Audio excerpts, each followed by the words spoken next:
No, Never. no, we're not. Well, we're live. You better get ready quick, man. There's a hype train close too. You got something for us, Jesse? Yes. Oh yeah. Jay, why do gnome-built robots always go crazy? It's the short circuits. Oh, God. I was also gonna say, like, is Jay the only person allowed to answer? Yeah, I was like, is this just me here? It's a quiz. I'm not sure why. The last few have hurt my Rolled. brain. I'm kind of glad I can't guess them because You're a dad Feel now, better man. about You're magnetically drawn to these things. You'll learn. it's the short. Yeah. The short circuits. I love it. All right, let's get going here. Find our stuff. Hype train? There it is. Hype train? Woo! Dang. Hype train?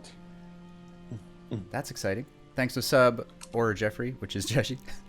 Thanks to sub Cindy, Seawolfpack. Excellent. Thanks to the bits again, Cindy. Thanks Vinadil for the 3 cents. That's very. Your contribution to the cause is noted. I'm making them laugh, man. I figured out how to buy those like one time. He and so I'm spent making them 42 laugh. cents, and he's like, I'm using them one at a time. He's milking it. He's really. I mean, I don't know what we would do without your support, but That qualifies me for the little emotes, right? yeah. Like I just have to do No, something. No, Cindy that's is good. carrying us right now. Is that I true? think you have to do 100 at least, but I'm not gonna like burst your 1 cent bubble. Oh my like, gosh. Go for Oh. it. Taryn is Oh, here. no. What's up, Taryn? And somebody I'm not missing. anonymously gifted you a Anonymous sub. though. That's But I'm fantastic. crying. Are we at hype level? What Oh, happened? Did it hi. upgrade There, already? you upped it. I'm at Now hype you level. get an Oh, emote. Vin. Oh, okay. Now I Now get he's going. I've got to get an emote, but I can only do that once. Oh well. Why'd you cheer with tears? She's was sad. crying. She's sad for Crying what's because to you come. spit in your He's mouth. like, I had to spend spend a 100 whole bits. dollar. That is- Don't make me spend my bits. Hey, you guys know what happens when money has to change hands. Like things get rough. yeah. Someone's gonna die Vin tonight. gets real stabby when there's I'm gold already coins involved. upset, and we haven't even met a bad guy yet. And so here we go. Yeah. This is great. What a cool way to start the night. Thanks, everybody. Welcome. We are the Bad Plans crew. This is episode 25. If you can believe that. 25. Wow. Of the Wow, long a death. quarter of a century. Exactly. We've been through a quarter of a century. Sure. Quarter century we've been playing this game. It's fantastic. Yeah, we're playing our homebrew. You got me all kind of just going here, Vinadil, man. Listen, it's been half a century since I need to talk normally. This is our homebrew D&D campaign in the fantasy world of Lydian, where we roll dice, kill monsters, and Vinadil stabs innocent people. We're live every Wednesday night at 9 p.m. Central here on Twitch. You can also go back, check out all our episodes on YouTube. So, a sub over there, a little follow over here. Those things help us out a lot as we are trying to grow the channel. We appreciate you guys being here. Thank you very much. Let's see. Last week was pretty interesting. We had a lot going on last week. We were inside the Temple of the Stormforge, where the players had just met the dragon Lazanax, originally traveling there thinking that this dragon was potentially even a foe, but upon arrival realized that he was not. He was actually... I was never worried about him being a foe. He was not what he seemed. He actually ended up being a hybrid dragon. He was a hybrid blue and brass dragon. So he had a bit of that blue kind of like vain, kind of dangerous kind of thing going on, but also, the brass blood. He's very benevolent. He's very good. He's trying to help the people of the desert and has beseeched your help. But before leaving, Thorcom, you asked about forging soul steel in the Storm Forge inside this temple. And Lazanax was all too keen to oblige because he, being a younger dragon, had never actually worked the Storm Forge himself. It's something that the legacy of his line through his mother, Sizanax the Wanderer, the champion of Parsenius, and her line beyond her, they were the ones who powered the Storm Forge. And he had never done it himself. The forge had not been lit in over 1,000 years. But it was you, Thorcom, alongside the dragon who brought light to the forge once again for the first time in a millennium. And what happened? You guys want to go ahead and take it from there? How did things evolved? Things got a bit crazy pretty quick. What happened from Well, there? I had fun. I don't know what you guys were doing. I was just Set a wall of fire to trap me with other things, and then a banshee appeared. And that was fun. And then a second banshee. Did a second banshee. Multiple That was even banshees. more fun. Yeah, apparently when you create soul drawing metal, it's like candy for dead things or whatever, right? So it Yeah. started and attracting those- a lot of dead things. Dead things are terrible, so I'm pretty sure that Belrissa wanted to save Ziggy the pain of a banshee scream, Yes. so she nuked It was him the out of kinder existence. option. You're gonna die anyway. Better Yeah, by I mean- my hand. Belrissa had like a 1-2 punch. Ziggy, Jeshy, Took just two taking people friends out. Yeah. That's right. It's a in record 2 for rounds. me. Wait, was that 2 rounds or was that 1 round? Wasn't it the Two. same Two round? rounds. Was it 2 different Two rounds? Two different It was rounds. 2 rounds, yeah. Okay. So yeah, so we run a homebrew rule, which is basically the idea of critical failures, which is not even necessarily a raw rule, but the way we try to do it is even failure can be super fun, and sometimes if you roll a natural one, Fun. fun, Stuff happens. fun, things can go awry. And Belrissa had an interesting night where 2 of her blasts on 2 completely different occasions in the same fight. We had a friendly fire situation, and yeah. So, but the fight was intense. These lost souls are drawn like moths to a flame, to a soul binding ritual, because this ritual essentially can potentially take a soul and bring life back to it and give it life again to walk around, as Vinadil can tell you. So these souls are drawn to it, and you had to defend Thorcum as he crafted the soul steel.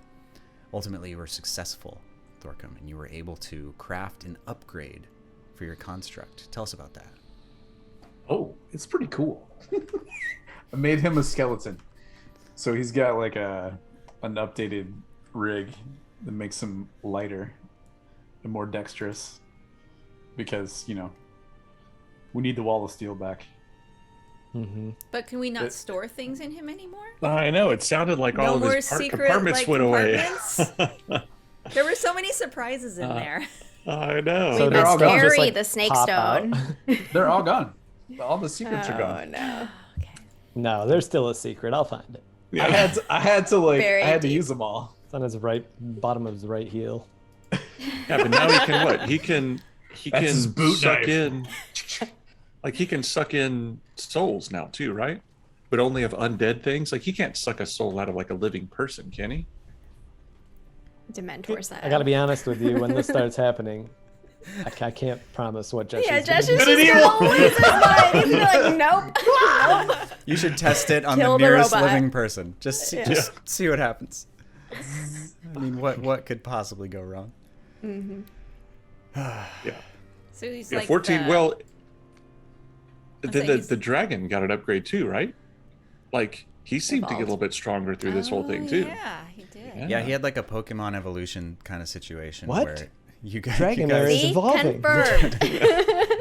there was it wasn't quite that dramatic, but he, Lazanax, he's an impressive dragon, even though he's a bit younger. Obviously, he's still huge and imposing and extremely dangerous. But being part of that ritual where he was using his lightning breath to light the storm forge and keep it going, and was able to keep the ritual going, and Thorcum ultimately was successful, and that whole situation really seemed to bolster his confidence and his strength. And he even in the short time since the ritual is completed and you guys have been trying to kind of catch your breath and figure out what's next, he just seems a little bit more almost proud. He's his holding his chin a little higher, his chest is a little more puffed out perhaps than it was, and he just seems to have this electricity to him that wasn't there before, and he just seems really, really happy and pumped up. So you guys are now, we kind of ended right after the ritual had completed, so you guys are actually still in the chamber of the Storm Forge, and things have, the forge itself has started to kind of die back down, and the spirits have rescinded after Jeshi's epic, spell at the end to scare off all the undead. Belrissa, you've immediately sat down to perform your ritual to try to bring Ziggy back, and everybody else, you guys are literally still kind of catching your breath. So, I'm gonna say I did check in with Jeshi just briefly, just to make sure he was okay. Say sorry, dude. Yeah, no, Before I I'm ran good. off. Okay, good. And I was doing ceremony while you talked to me, so I was like, I haven't done this before. Give me a minute. All right. I'm fine. Okay, good. I've died before. I'll die again. No problem. Okay. So yeah, I run off to a corner. I set up a little cozy bed area, some of Ziggy's favorite things, and I start the ritual. All right, and how long does that take? An hour. It takes an hour. Okay, so she's got his little favorite mousey and little toys and stuff out, and just create a little altar for Ziggy to. Okay, so Let's that takes an hour. juxtapose So these though, Jay. So I'm in the corner with the statue of the Forge Lord, doing a ceremony, making holy water, cleaning it, and you're summoning a demon cat like 10 feet away. just around the corner. The tension in our party. Yeah. Yep. So, what's When he everybody gets else? here, I'm gonna throw this the thing rest of takes the an holy hour. so you Jeshi, get that holy water away from us. you're getting the statue of Dagonlear, which you guys learned at the end that Dagonlear, was basically he's the Forge Lord, and he was the one who created this place. And the dragon Lazanax is he's semi-learned in some of these things. He learned a lot from his mother before she passed from the plague about 100 years ago. But he's a little bit, there are things that he's just heard in passing, doesn't have a lot of details on. But Vin and Thorke McKins, what are you guys up to right now?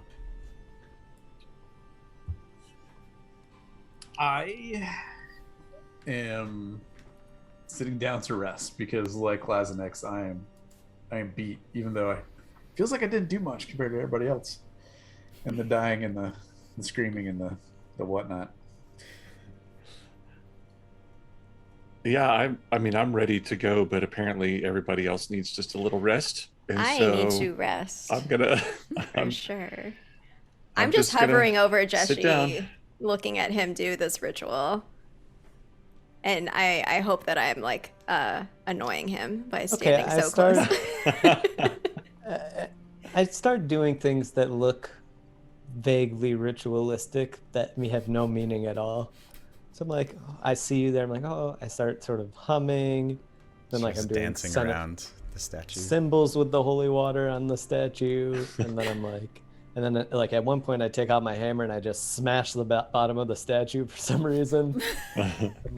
Not hard to break it, but just like, I don't know, to make noise. As you do that, Jeshi, the hammer itself begins to vibrate furiously in your hand as if in response to your action. You get this vibe just literally from holding it, like your hand starts shaking, and it's like the hammer is pissed. The hammer is very unhappy at what's just happened. It was a loving tap. Hey, boom. How's it going?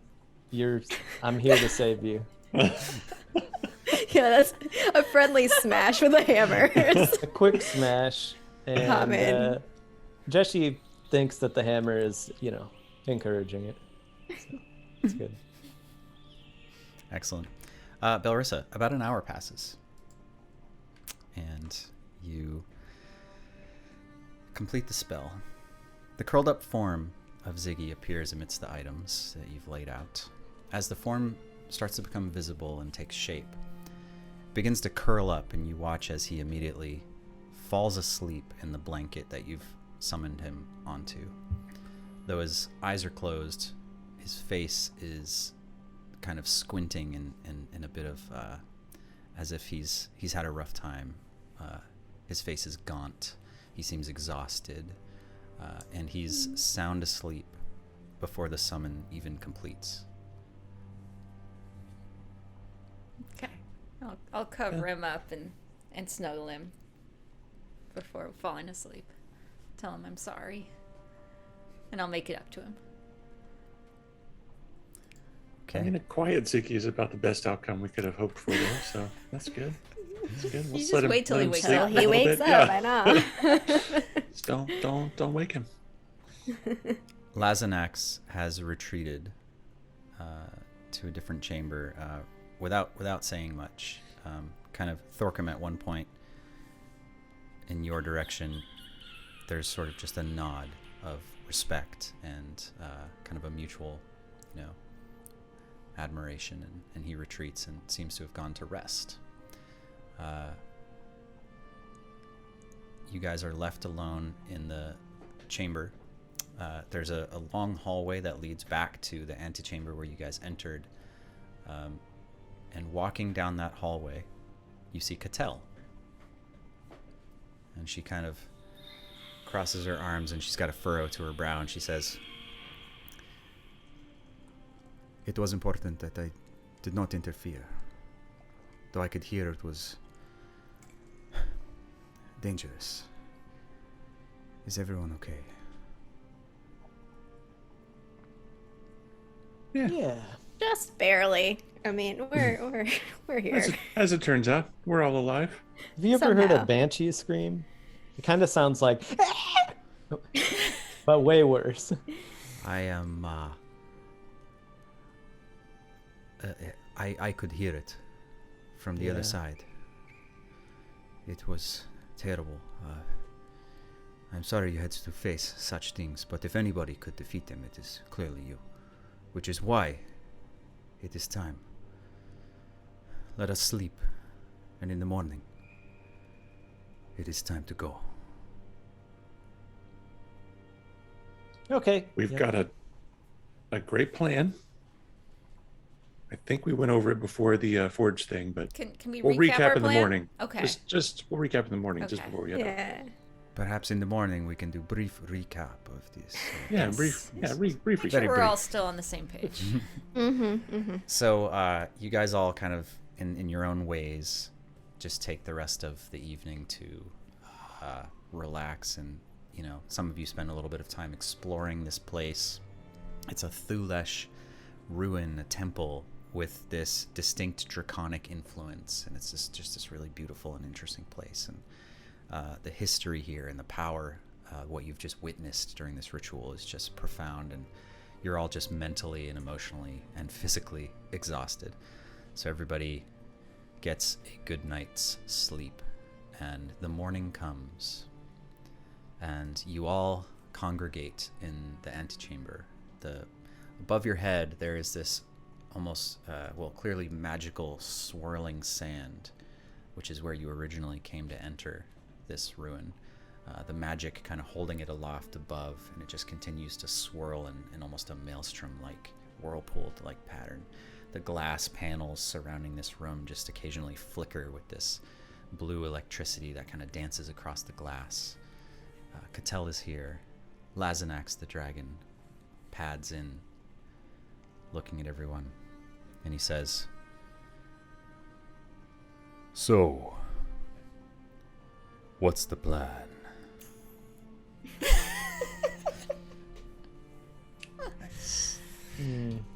All right, short version. You, Cattell, and Ziggy, our demon cat, will fly and get the centaurs. Hey! Oh, it is good to be back. Oh, I'm sorry. Did I interrupt you? I was too busy being shot in the face. I mean, the back is more accurate. but- Yeah. Hi, Ziggy. Hi. Ziggy. Hey, so how did it go anyway? Did we at least win? What? We won. We did, yeah. We won. Yeah? the Check best out win. 14. What, the robot? Yeah.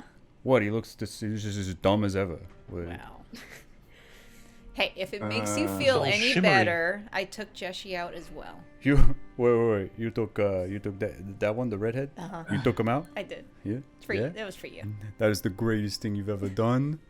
Hey, whatever happened, hey, I'm not even mad at you. You died too? Hey. I go like this. Yeah, holy water, but it's just regular water. Just regular water. I would spend an eternity in hell just to come back again, just to hear that you died because Same. I hate you. Okay? I feel the same way. Are we clear? Oh, Yeah. God. We're All right. clear. Yes. You stay over there. All right. Okay. So Anyway. I inch closer.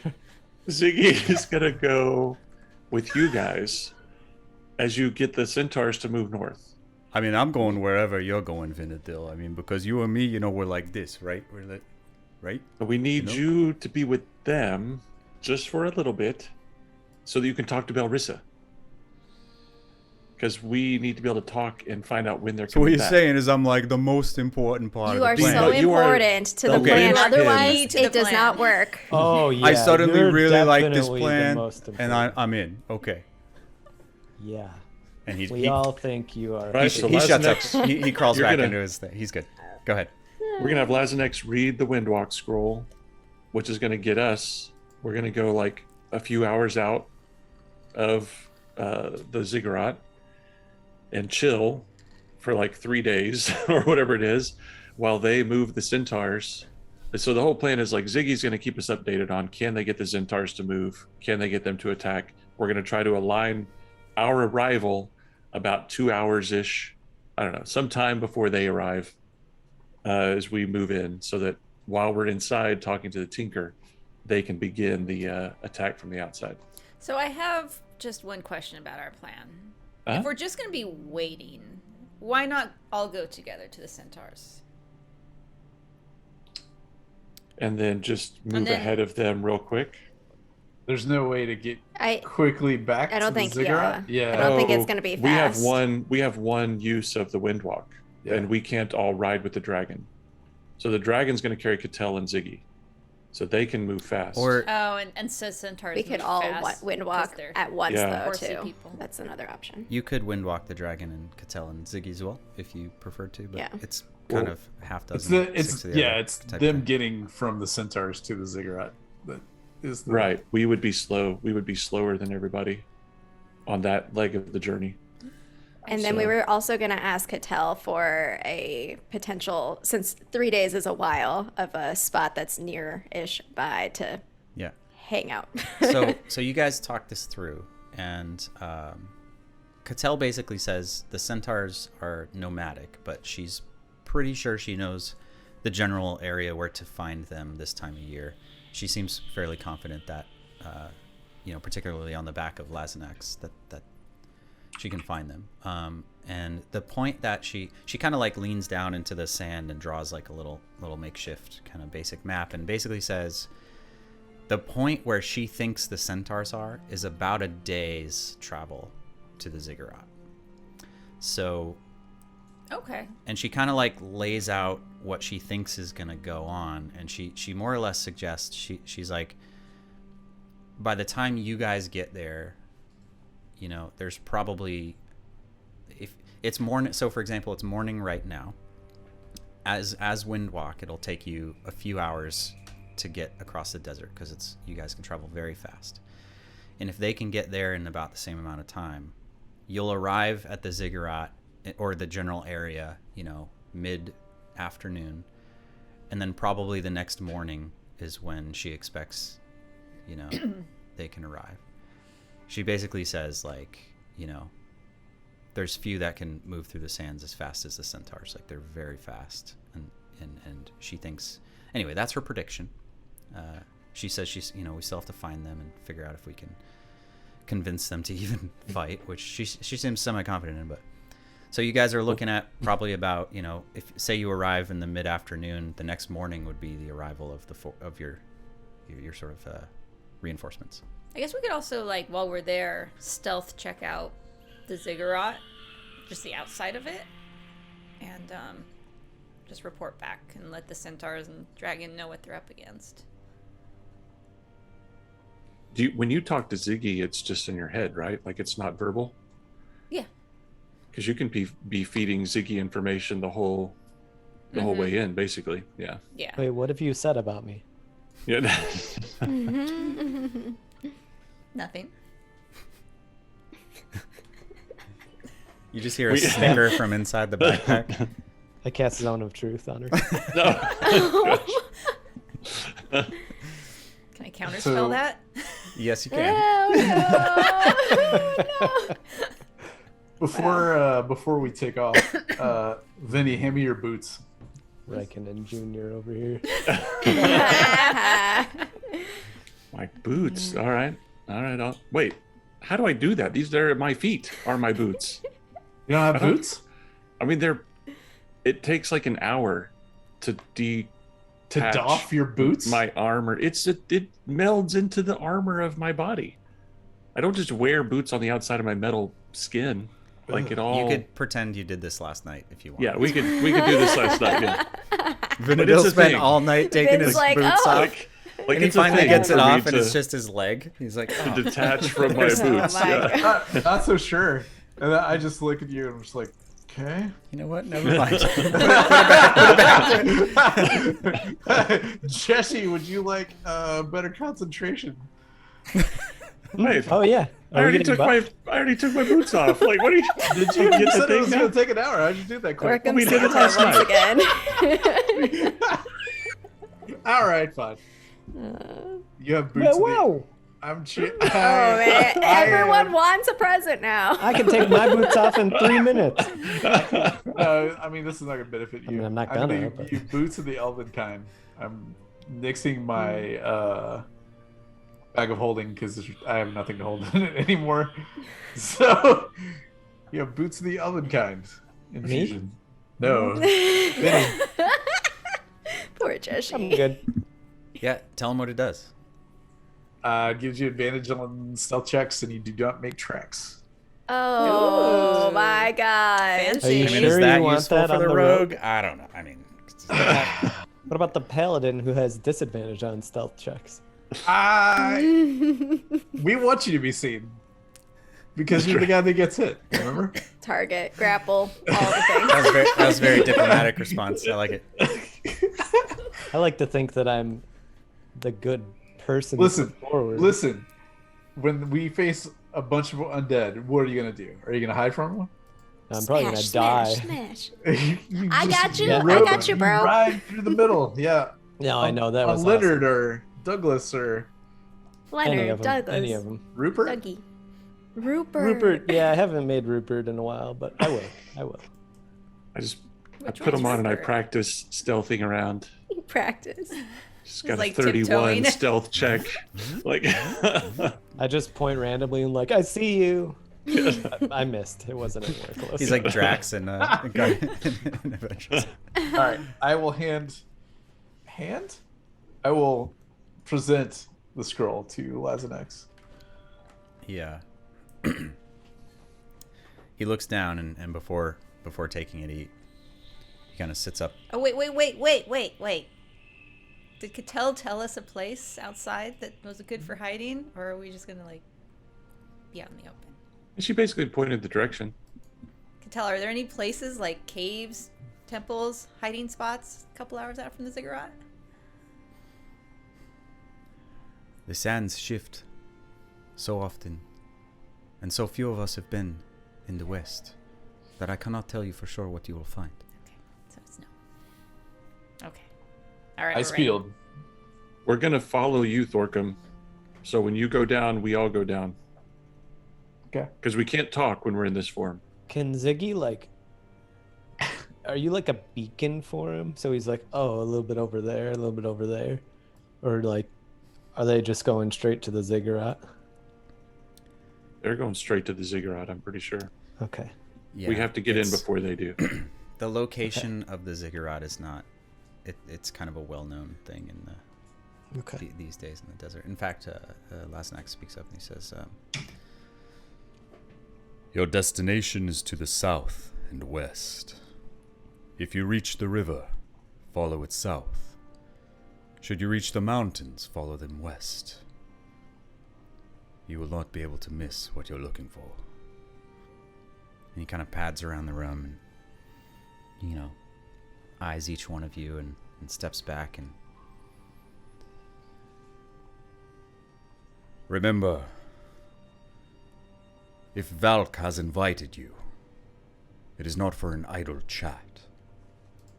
I know not what awaits you there, but we will not be far behind. Trust your instincts and stay alive. And he lifts up a hand, and whoosh, and a claw comes out, and he drags a claw, kind of the back of his claw, through the sand, the swirling sand above. And as he does, the whirlpool of sand seems to split in the middle, and as it spins around, it opens up and creates an opening. The bright sun shines down, illuminating the room, kind of blinding everybody for a second. It's an overcast day, somewhat early in the morning. You hear the howling of the wind as everybody kind of squints and your eyes adjust to the light. If you are ready, hold before me the scroll. This is so cool. Guys, we have an awesome life. Well, not Vin. Not Vin. He's dead. All right.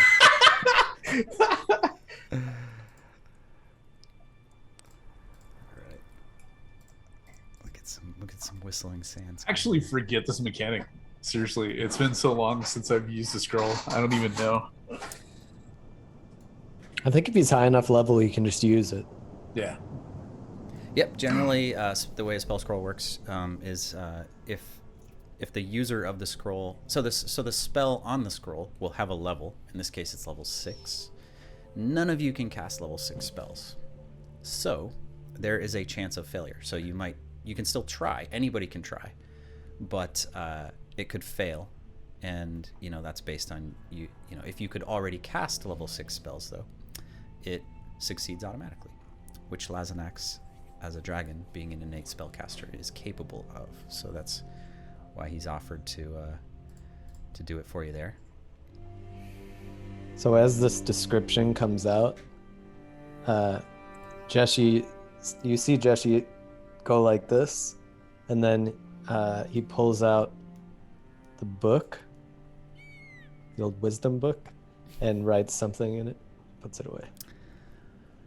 As you try to write in it, Jeshi, the ink does not take, and it's very confusing to you because Kins you has a write sigh of in your relief. journal all the time, and you try to And he like puts scribble that in the book book, and away. just nothing happens. And writes in his journal instead. Okay. All right. As the Windwalk spell takes form, all of you immediately start to dematerialize into this very bright white, sort of wispy cloud. You are all in essentially a gaseous form. As you can still see, but you immediately realize you cannot talk. You can't communicate with one another. And the lot of you kind of, just turn into this. There's these big white, very obvious clouds. So one of the first things you realize is it's far from stealthy. You are very obvious, and as you move around, you kind of get the sense that the movement is coming from this sort of almost magical wind that is blowing you in this direction. And it's a little bit tricky to figure out the movement. You guys all have a few minutes of just trying to get your bearings and figure out how to do it. But it is very fast.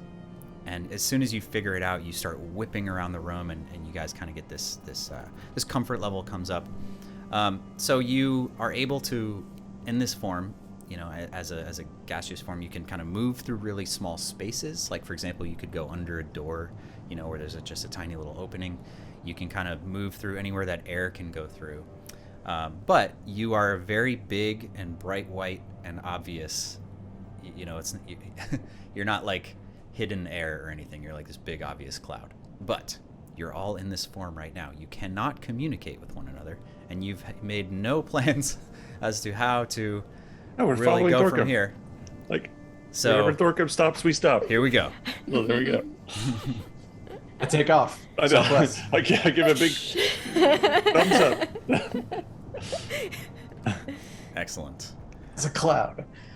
Is it like a humanoid shaped cloud? Yeah, it's pretty big. It's like a big a humanoid shaped cloud is a good way to look at it. But kind of like this normal conservation of mass, so to but. Okay. So you're all right. So you guys you're not sure which cloud is Thorcum because all the clouds look the same. But Thorcum knows But which cloud is Thorcum. One of the clouds just takes off and starts going for it. And as you guys rise up out of the temple, you also see Ziggy and Cattell climb onto the back of Lazanax. And Cattell is a little bit like the demon cat with the wings and the whole thing. She's like a little bit like, okay, this is kind of weird, but he crawls up kind of onto her back and just kind of like latches on, and she kind of wraps one hand, and she's got, you know, one arm kind of holding on, and they seem good to go. And you just see and the huge dragon just comes up out, and you guys are all kind of hovering watching this happen as the dragon rises up out of this hole and just immediately kind of starts to circle and pick up speed, and within a few moments is just gone in kind of the opposite direction that you guys are headed. So you begin to fly. It is crazy fast, like unbelievably fast, and just really difficult to perceive at first. It takes a little while to get the hang of it and to stay together. Being an overcast day, as are you guys like way up in the air? Or are you like right down by the sand? Like, what are you? I think it'd be cool. I'm not trying to get up in the air, like, but I'm not. I don't know. How would I? Enough that we're not like in the clouds, so we can't see like the terrain below us. But if you said it was overcast, people would have a hard time seeing us. Kind of up in the air. Sure. Under the cloud line. Little white dots through the gray clouds. I'm all over the place. Jesse's just like, ooh. I'm like a deflating balloon. I'm just headed southwest. I'm trying to find the river. Okay. Yeah, I was just kind of trying to like, are you like, you know, like following the contours of the dunes, or are you at least like somewhat up in the air, kind of? Yeah, I'm flying somewhat up there. properly? Okay. How They're long? following 100 feet me. or so, yeah. How long does it last? 8 hours. 8 hours. A long That's a time. lot of time. Yeah. 300 feet per second. Yeah, we go like 5 or 10 times normal speed. So I mean, it's pretty fast. I want to look out for like cool, I don't know, things. Cool things while we're going. Okay, make a Temples and perception stuff. check. Looking out for some cool things. Cool stuff. Perception check. Yes. Ken's already had a background for this. This is weird. Yeah. Wait, Sorry, I didn't not roll? coordinate. We could all be clouds. Why is it not, I didn't see it roll. Yeah. Why is it not rolling? Oh. Okay, I'm just gonna do it. You roll here. 20 crash? Oh, it did. What'd you roll? I don't know because roll 20 crashed. Oh, I see. Roll 20 Oh, crashed. natural Oh, 20. now you're back. Yeah. Yeah. Oh. I rolled a 42. Oh, a 7. Yeah. 7, okay.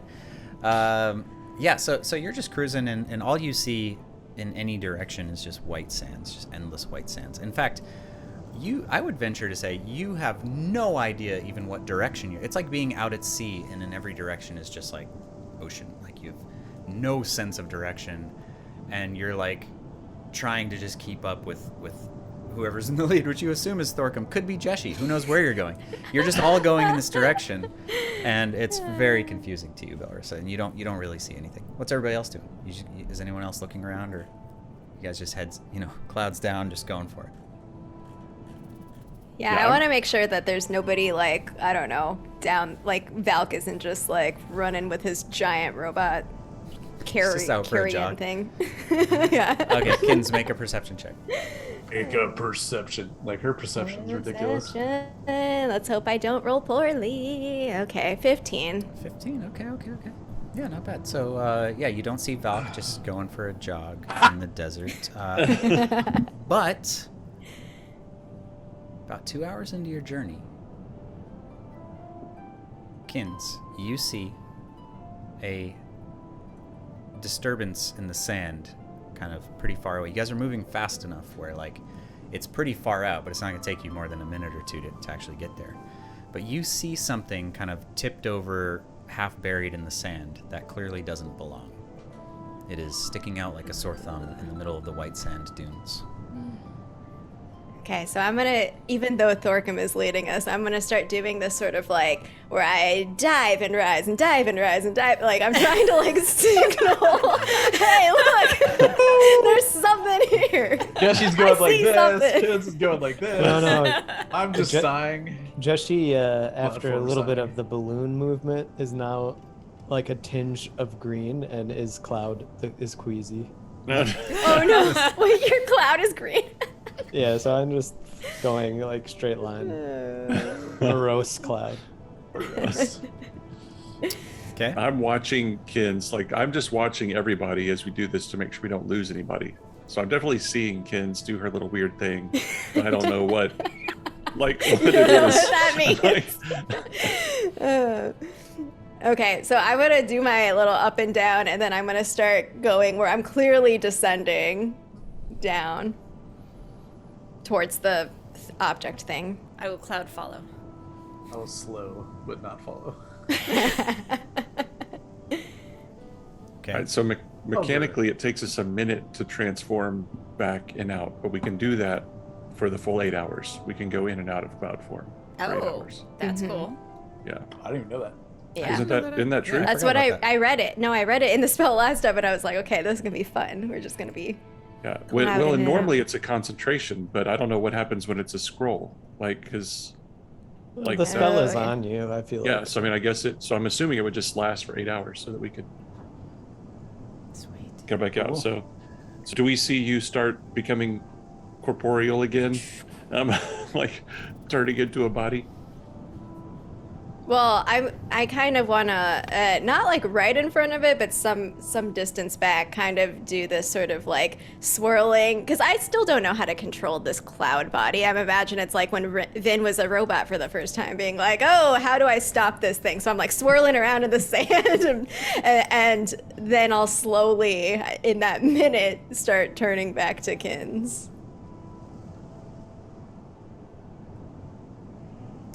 Okay, I am All right. Kins. I'm floating. I'm floating up with Thorkim too. I'm with Kinza. I switch back. Yeah, Okay. I'll decloud. Cool. I was just reading the spell. I actually didn't know that you could turn back and forth. That's super cool. That's really interesting. Yeah, it's not concentration. It's 8 hours. Yeah. Yeah, it's like casting on That's us. why it's hours, level yeah. six. As soon as I see them like corporal form from my hover, I'm just like, all right. Yeah. Okay. All right. So we're all going back and starting to Thorkim has to transform. make sure we stay Okay. alive. That was the instruction, right? Stay alive.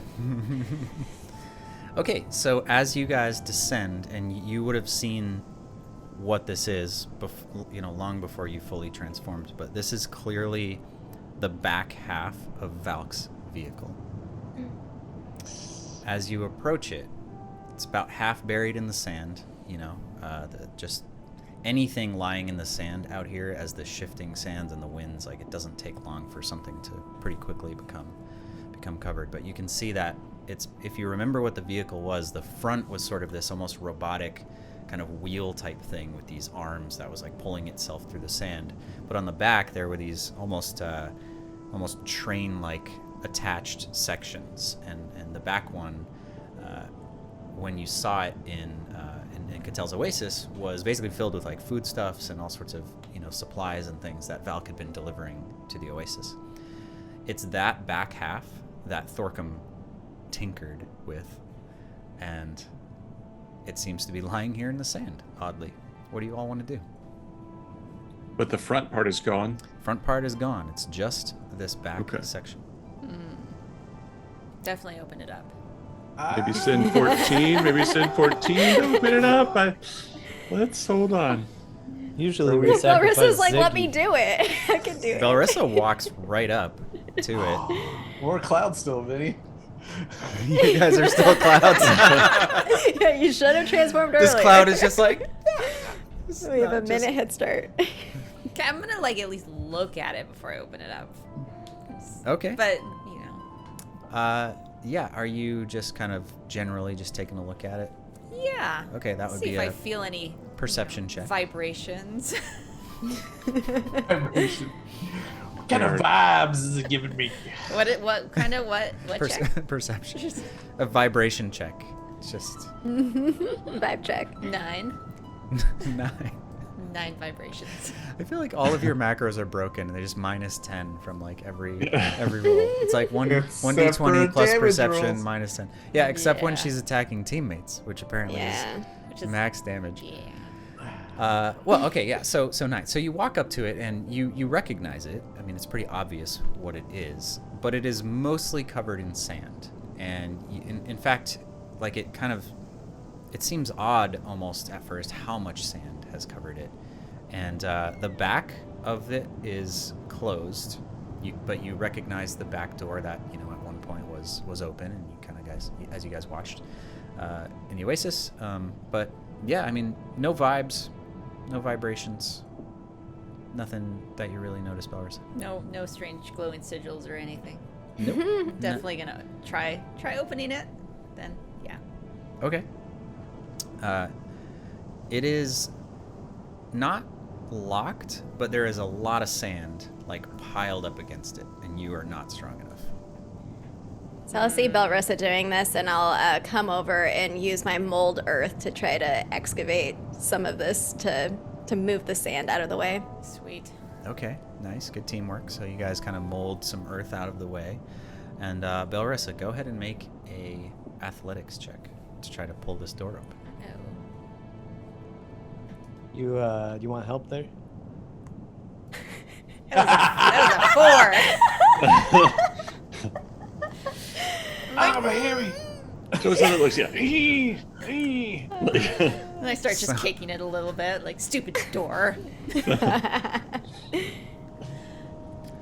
Yeah, I look over. Is it Jessie or you? You're human, right? You're I'm a dwarf. dwarfin.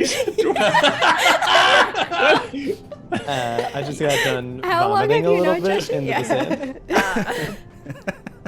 Oh gosh. Jessie, even Yes. weird. There's Can no you humans open in the this? party. Yeah.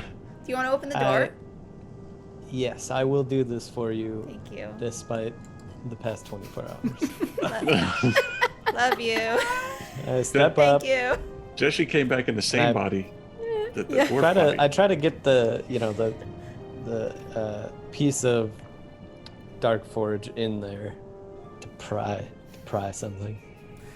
Dark Forge really appreciates being used as a pry bar as the hammer will- furiously vibrates in and your he hand will be to tell you fine. how it feels about it. This has nothing to do But- with good and evil. Just it's a tool. You're able to get a little bit of leverage, Jessie, and go ahead and make a athletics check with advantage. Oh. Natural 20, 28. Natural 20. All right, good. Getting him out of the way. So you're just like, you just kind of look at Belrissa and you're just like, "Rah!" You just like rip this door up. It flies off the hinge. He's just holding it in one hand, just like screaming into the winds. In the back of this thing. So it's been closed, so there's not a lot of sand in there, but immediately the sand starts to whip in and you're kind of like looking in, your eyes are adjusting to the dark interior. It is mostly empty, but inside there is, towards the back, there is a giant pile of rusty chains. And that's it.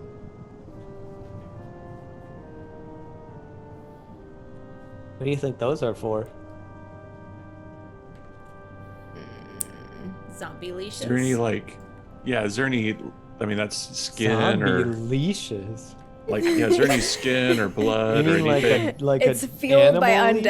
undead. Then you can make an investigation check to take a closer look if you want. We're here. Are you still a cloud? I No, mean, no, yeah, you can came make an as soon as I saw Yeah, they came Belrissa down. go towards a us. cloud just sort of just whips in. So 27. Really? Yeah. I'm an investigative rogue. He's Yeah, so 27. He's an investigator. Okay. Oh man. That's so many. So investigations. I'm gonna say that. That's sure. But you are a cloud still.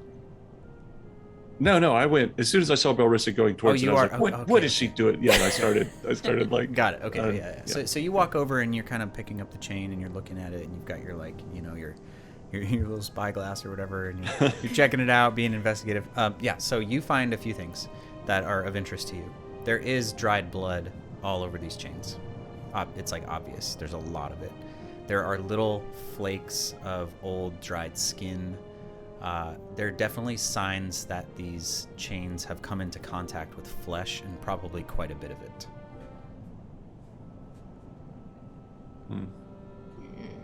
Not sure if that tells us anything new, but it might confirm something we already knew.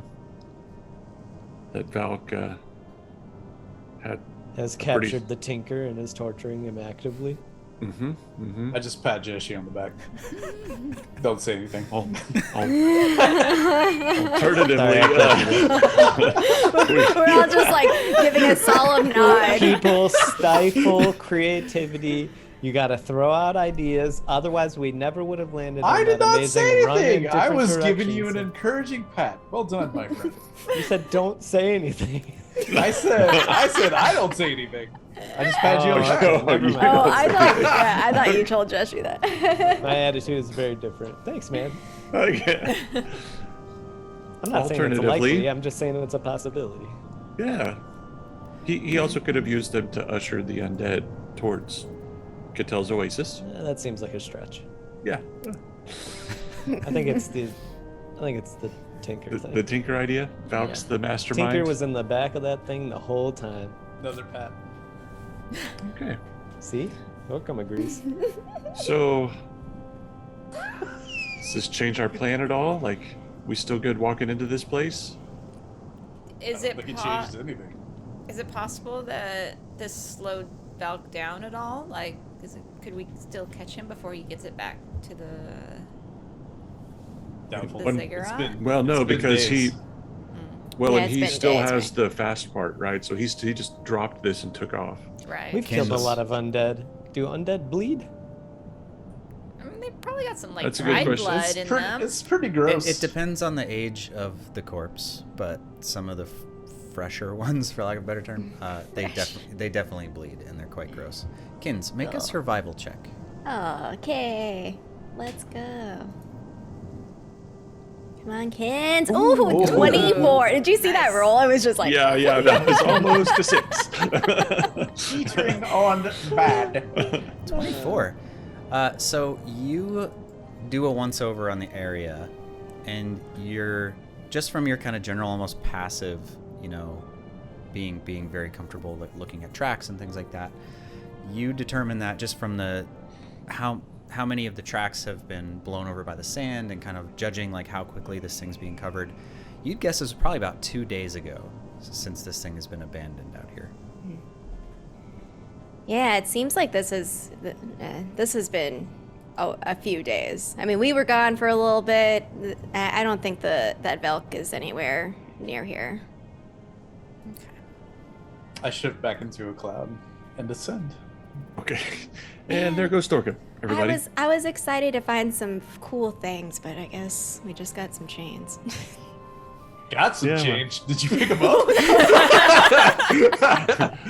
found some chains. Zombie-covered chains in my bag. Oh, I don't want them. No.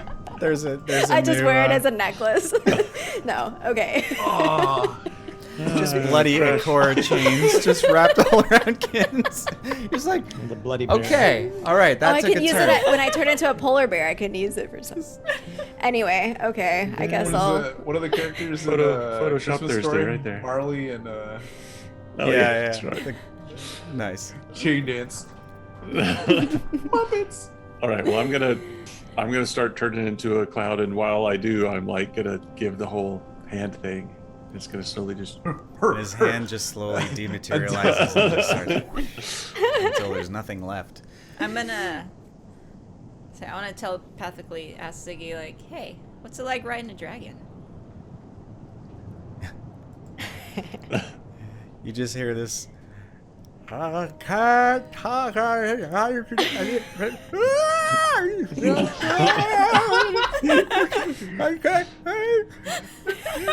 Just like all these noises. This like terrified cat flying through the air on the back of a winged legendary beast. That's All right, you hang on tight, buddy. yeah. And you can just hear the wind like just flapping. It's a whole thing. You guys turn back into Speakerphone? clouds. It's You keep speakerphone. going. Yeah. Yeah. You continue to travel across the desert. I would say probably about 4 hours go by, and despite your best attempt to go in the exact direction, before long, you find yourself maybe half a mile out, because you can see quite far from being up and at your current elevation. You see a river out in front of you. Gonna follow the river south. Survival check. Left or right? Okay, Yeah. Dorka, make a It must survival be check. left. It was west from the mountains, south from the river. So That's not bad. 13. 13. Okay, yes. You know to take a left to go south. So Thorcum starts to veer, or the front Crap, cloud, I I was- should say. The front I was cloud. totally going right. That was totally, yeah. But it's all right. It's all right. Let's switch back. Great. So you begin to head south, and I cough as a. Sorry. as you are headed south, and as you've gone west, gradually the elevation has lowered.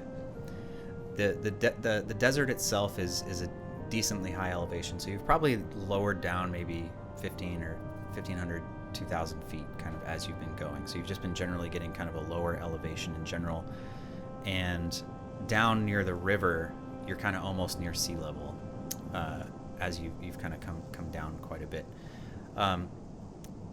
And as you are going south, after not very long at all, a few minutes even of traveling at your as fast as you can, you see in the distance the Ziggurat. Would you guys like to take a look at it, or are you trying to stay far away? I want to make a perception check to see if there's anything else below us. Like directly below you? Yeah, I'm looking for like ruins. I'm looking for anything that looks like not just deserty sand. you know. Okay. Go ahead and make a perception check. Not that great. 11. Okay. Not really anything around here. It's interesting to just see a river, and there's occasional palm trees and other, flora around and things like that, which, having just traveled several hours through the white sand dunes is a welcome sight, but there are not any obvious, ruins or stone structures or anything like that. You guys are still a pretty good distance from the actual site itself. You'll have to get a little closer and maybe fly up over it if you want to get a closer look, or you can stay pretty far away at this point. Do I we kind still of have? want. Do we still have a decent amount of time left on Windwalk? You're only about halfway through your wind walk, so you've got ages, yeah. Okay. I don't want to really get any closer. I kind of want to make a wide circle around it, kind of through the desert, keeping it kind of on my right, I guess. If I'm imagining that right, away from the river, kind of into the. Yep. So back east. And a little bit, I'm trying to kind of find in something and around. else other than sand. Okay. You guys following Thorcum? I'm just following Thorcum, yeah. Mm-hmm. The giant cloud in front of me. Zip. Okay. Yep, small Thorgan. So as you guys whip around, kind of towards the east, and you're a pretty good distance away, but particularly you guys originally approached it from the north, but you guys are sort of whipping around the side, and the entire sort of site of the Ziggurat is much larger than you expected. You guys grew up in what you might describe as a wasteland. All of you have seen barren ruins, the empty remains of towns and cities that once flourished. You've seen decay, rot, destruction. Some of you have memories of better times, some worse, but none of it has prepared you for what you see. The Tinker's home, this whole area, is a bramble of just rusting piles of metal. Thick pillars of smoke are rising from the site. Open pits of writhing undead.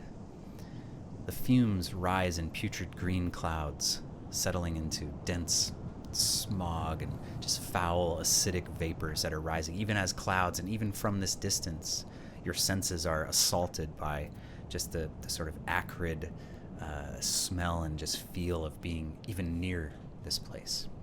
It's a junkyard, a waste bin of industrial just refuse and junk, thin paths snake between mountains of scrap.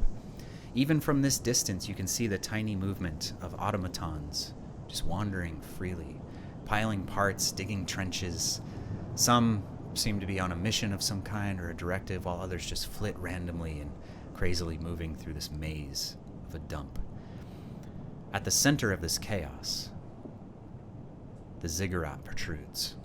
It's black and menacing.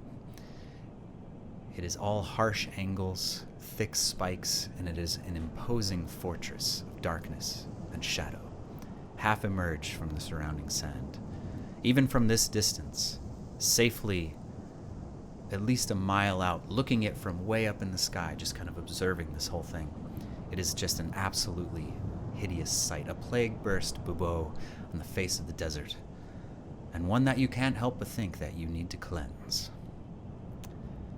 As you circle around, looking to try to find some place to land or some place to take refuge while you wait, you come across what looks to be, it takes you a little while. I would say it probably takes you maybe a half hour of just kind of flitting up and down and trying to keep a good distance away from this just incredibly crazy looking place.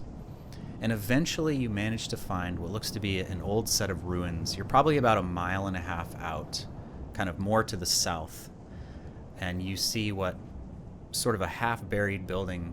It looks to be like it's mostly destroyed, half covered in sand, but it's the only thing you've seen that's not just a dune. So what do you want to do? So we've gone all the way around to the south. Correct. Okay. And the south is... No, I guess it's just still sand, right?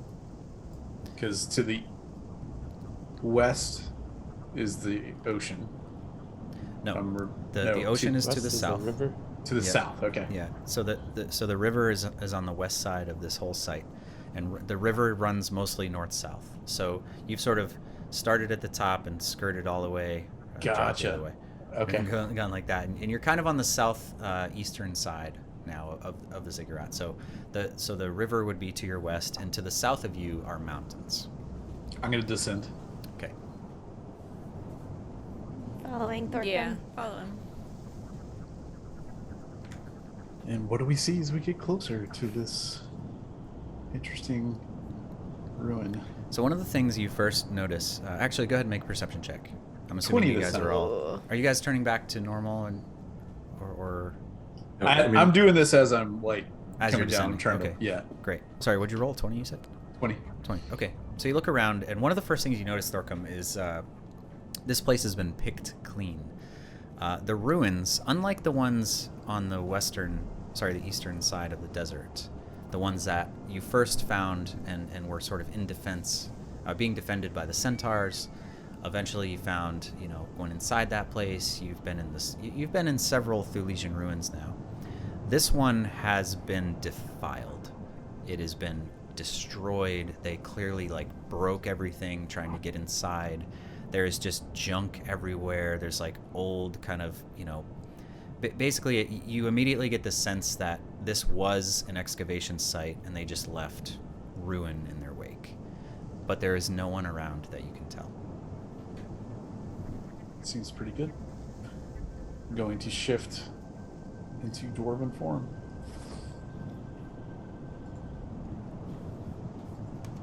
Okay, I shift out too. Yep. Follow the leader. Mm-hmm. All right. You guys all come out of your form.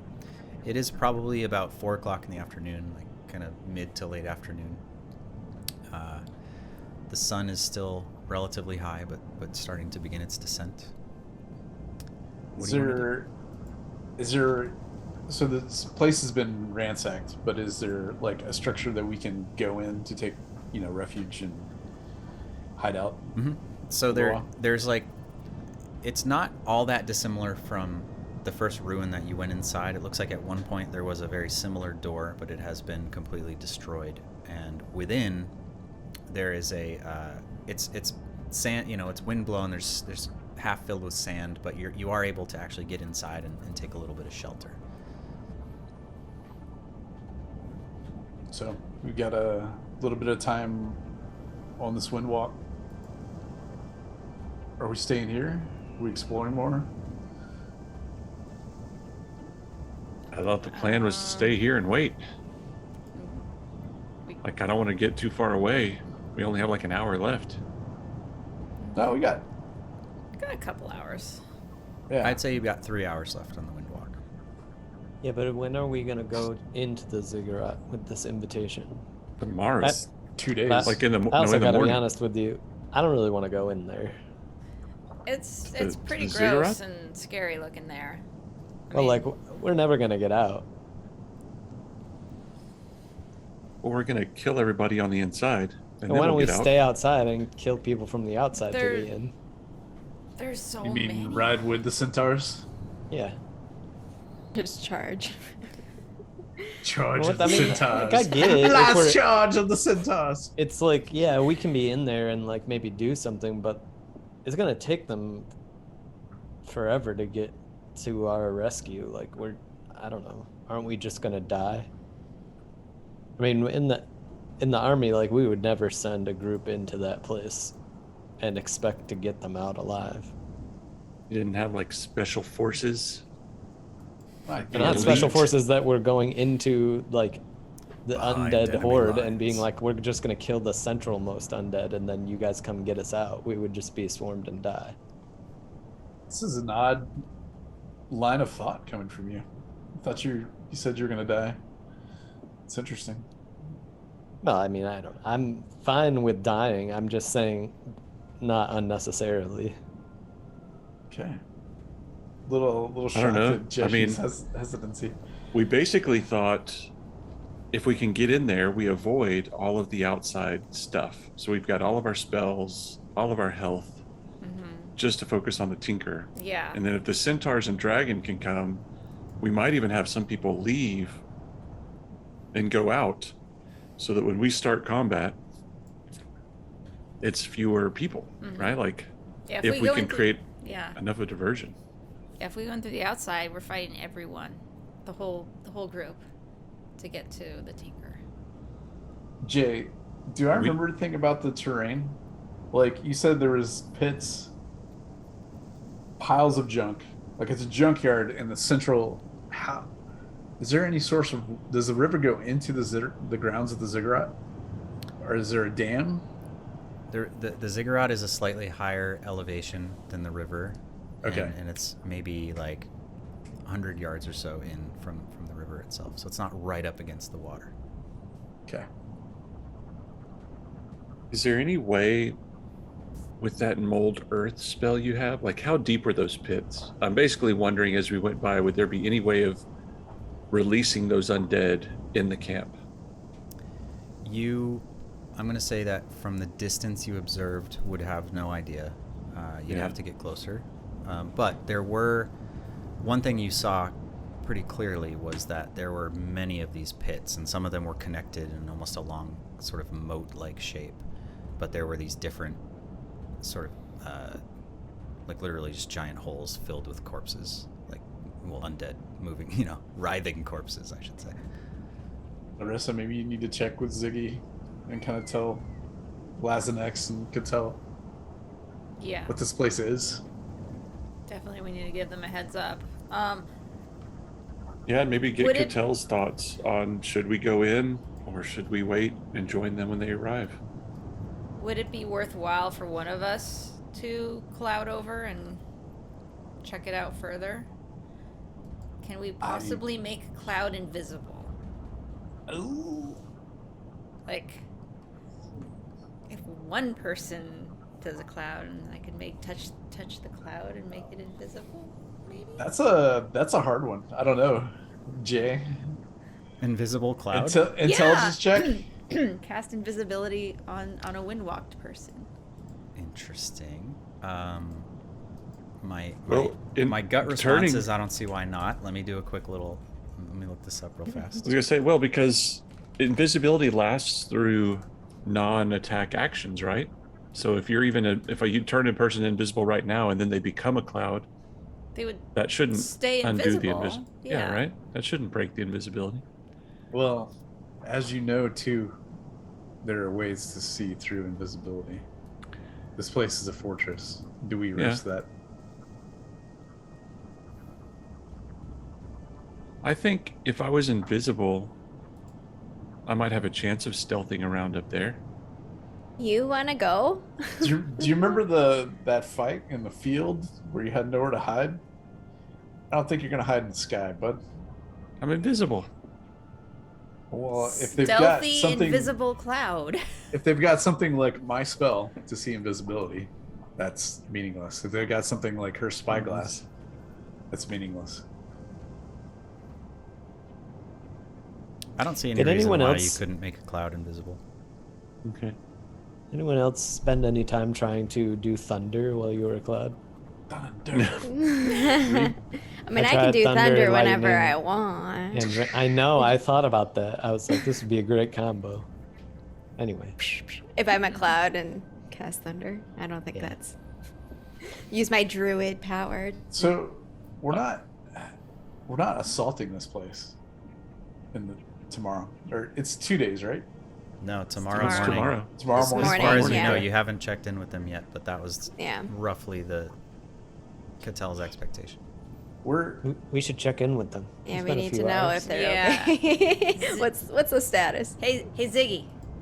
Hey Zig, you there? Ziggy. As you try to communicate with Ziggy, you look through his eyes, Belrissa, which your Pact of the Chain allows you to not only communicate with your familiar anywhere on this plane, but you can actually look through his eyes from any distance. And as you take a glimpse through, just instinctually to kind of see what's going on, you see that standing before so Ziggy seems to be sitting on the shoulders of Lazanax, who is sort of standing up tall, chest puffed out, looking over what appears to be hundreds of centaurs, all looking up. You instinctively look down. Catel is down there, arms crossed, polearm in hand, kind of chin up. And before you have a chance to fully understand what's going on, you hear that it's Ziggy who's talking, addressing the centaurs. Oh no. And you hear, "Hey, so my name is Ziggy, and I am the emissary of the great Belrissa, of the land of Portsmouth, Duchess of the Sleeping Savior, and Queen of the Turtles, something about a tree, I think. Doesn't matter. Listen, we're going to war with this tinker guy, all right? The warrior Vinadil has personally requested the presence of as many centaurs as you can muster. All right? There's going to be a lot of destruction, a lot of war. We got a dragon. We got a freaking demon with a stick down there. Listen, it's right up. It's right up your alley. All right? You in or what?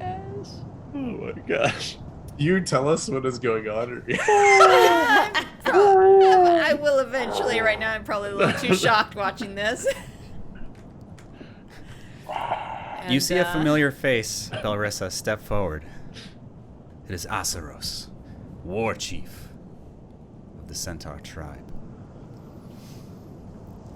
Long has my tribe awaited this day. We will answer this call. Lead the way, demon cat. Yes. He turns back. To war! And just all this just eruption of cheers from this army of centaurs. And Catel just kind of looks up and just and you just hear Lazanax. You just hear him. He says, "To war indeed.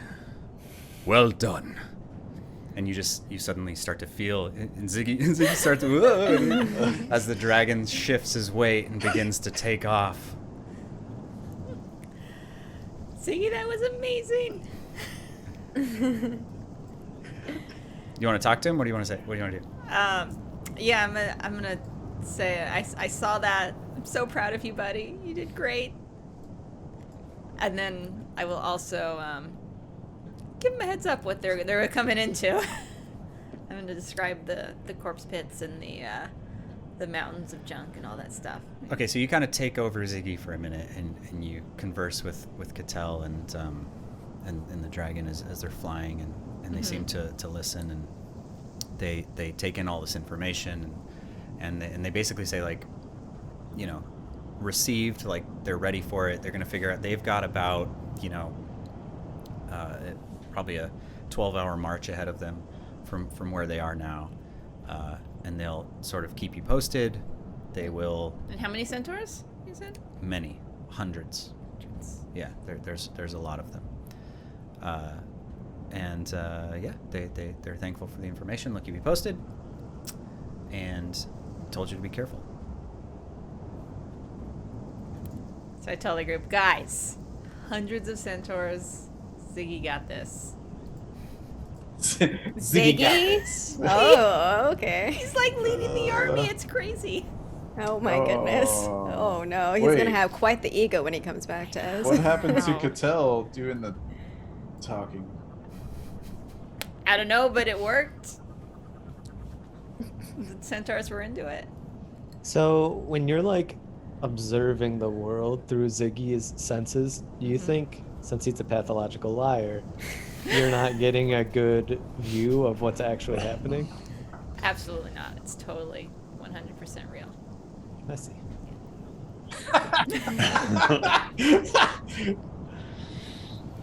I'm starting to think these centaurs are not the smartest. Why? There's hundreds of them. Are you telling me that wasn't an inspiring speech that They any, saw. any army I didn't hear the rise? speech. I'm just taking the comment. Oh yeah, of that's Ziggy right. talking. Yeah. You guys didn't even get to hear that. It's just Belrissa. I'm just like super Retelling, doubting yeah. this moment. Belrissa's like standing up a little taller, you know. It's just like there's like this fire in her eyes that she's just inspired and something stirring within. I don't The think they're rousing stupid. speech. They're just. Oh, you mean because Ziggy convinced That- them? That's what you're saying. Yeah, I'm not. Look, Ziggy, I mean- he could be convincing.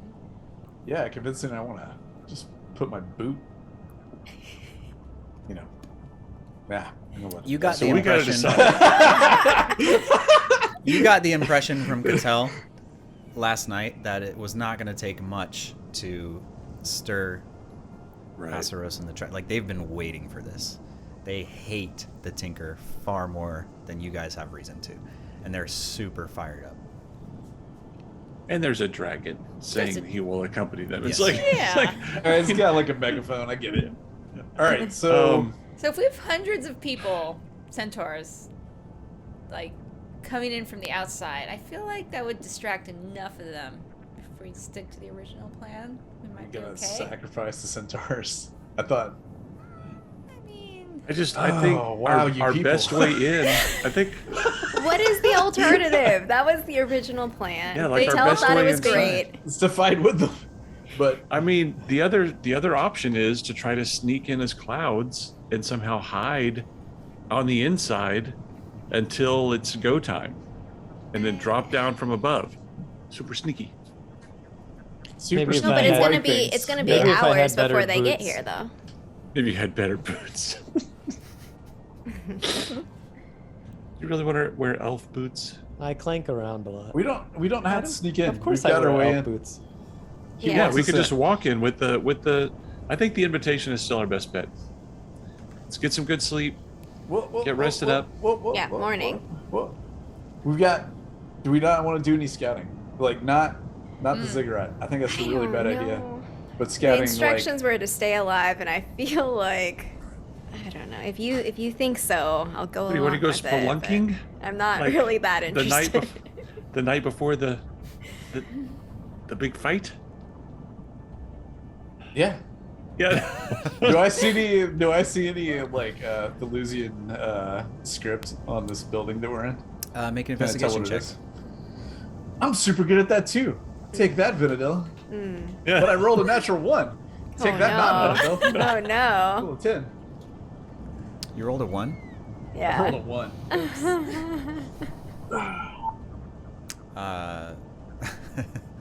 So yeah, you don't. You do find some script, but it is illegible. It has been defiled and pasted over with oil or just some kind of weird, who knows what, and you unfortunately don't see anything that is readable. Although there is what probably was script all over the place. None of it's legible, unfortunately. Yeah, I just stare at the wall. Don't say anything. Okay. Yeah, I mean, I'm good just chilling Until morning. and waiting for the morning. Personally, once we kill the Tinker, we can explore this desert to our heart's content. You are really positive about this. But I don't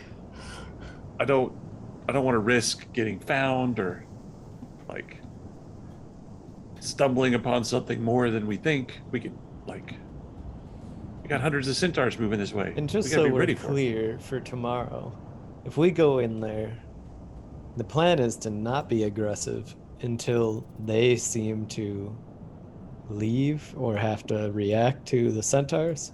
Yeah, you have to think Yes. when 300 centaurs and a dragon descend upon them, we will 300. know. I heard 800. Hundreds. That's what it is. 8 or 9. Nondescript. Be 1,200. 1,200. Yeah. Yeah, when they start to attack and they start to leave, then we attack. 159 trillion hundreds. Yeah.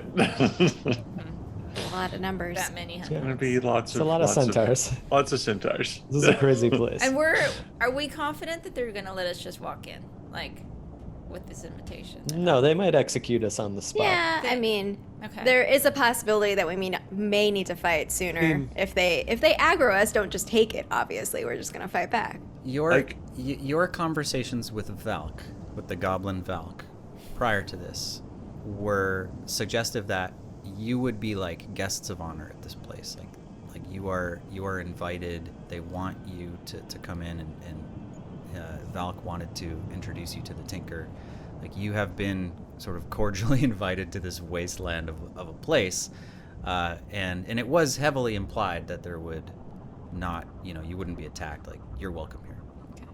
Probably they I don't know won't. about- We were told that, but we also don't trust Valk. So I think Whether or not in that's Vince's true mind, she's just kind of is like, okay, for you to decide. But that's we'll what you were go told. for it. But Before we go to bed,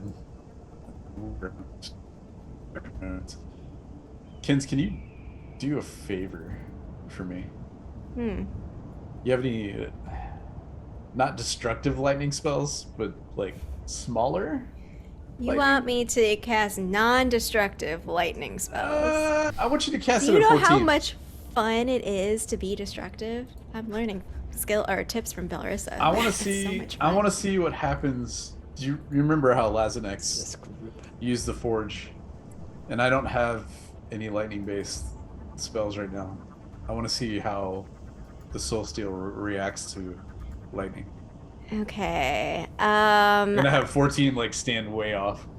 Yeah, I'm going to try to use my druidcraft since most of my druidcraft is non-harmful, they're harmless sensory type effects to make some little Sparks. electricity. Flash bulb. No, I'm like, no. I want you to actually hit him. He can take a hit. Like, do you have something? We're gonna rest. You hit the spell. I have something.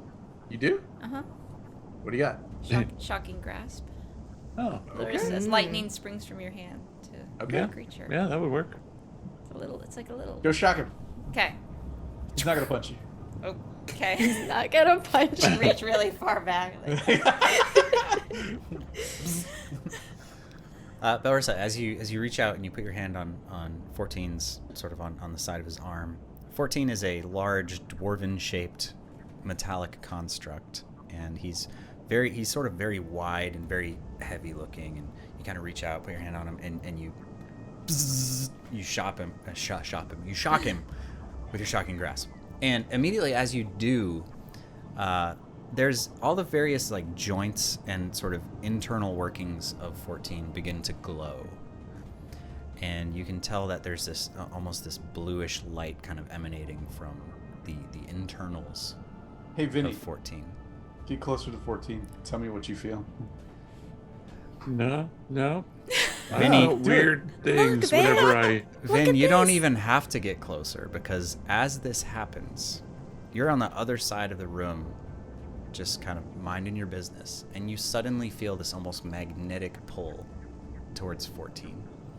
You feel drawn towards him, and you have to actively like repel. You have to like lean back almost, and then you realize that it's not your body that's moving. It's your actual being. It's your spirit is being almost drawn towards 14. Your body's not moving, and it's this very awkward kind of discordant feeling.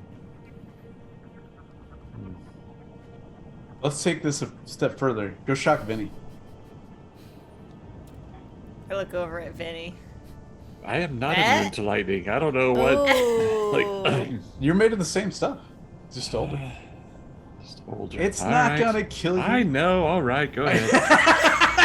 You Roll sure? damage. YOLO. Yeah, I'm not gonna dodge.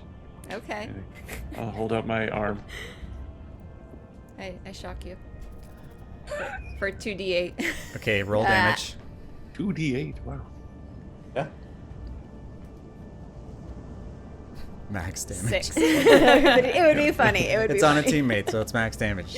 No, 6. Okay, so Vin, you take 6 lightning damage from the shocking grasp. You can't take reactions for the next 6 seconds. But you suddenly feel a heightened sense of things as you look around, and you just feel this surge of energy. And for the next 6 seconds, you have advantage on perception, investigation, and insight checks, as your senses are just overwhelmed with like this feeling of this bright, ability to perceive everything around you. So, All right, do me.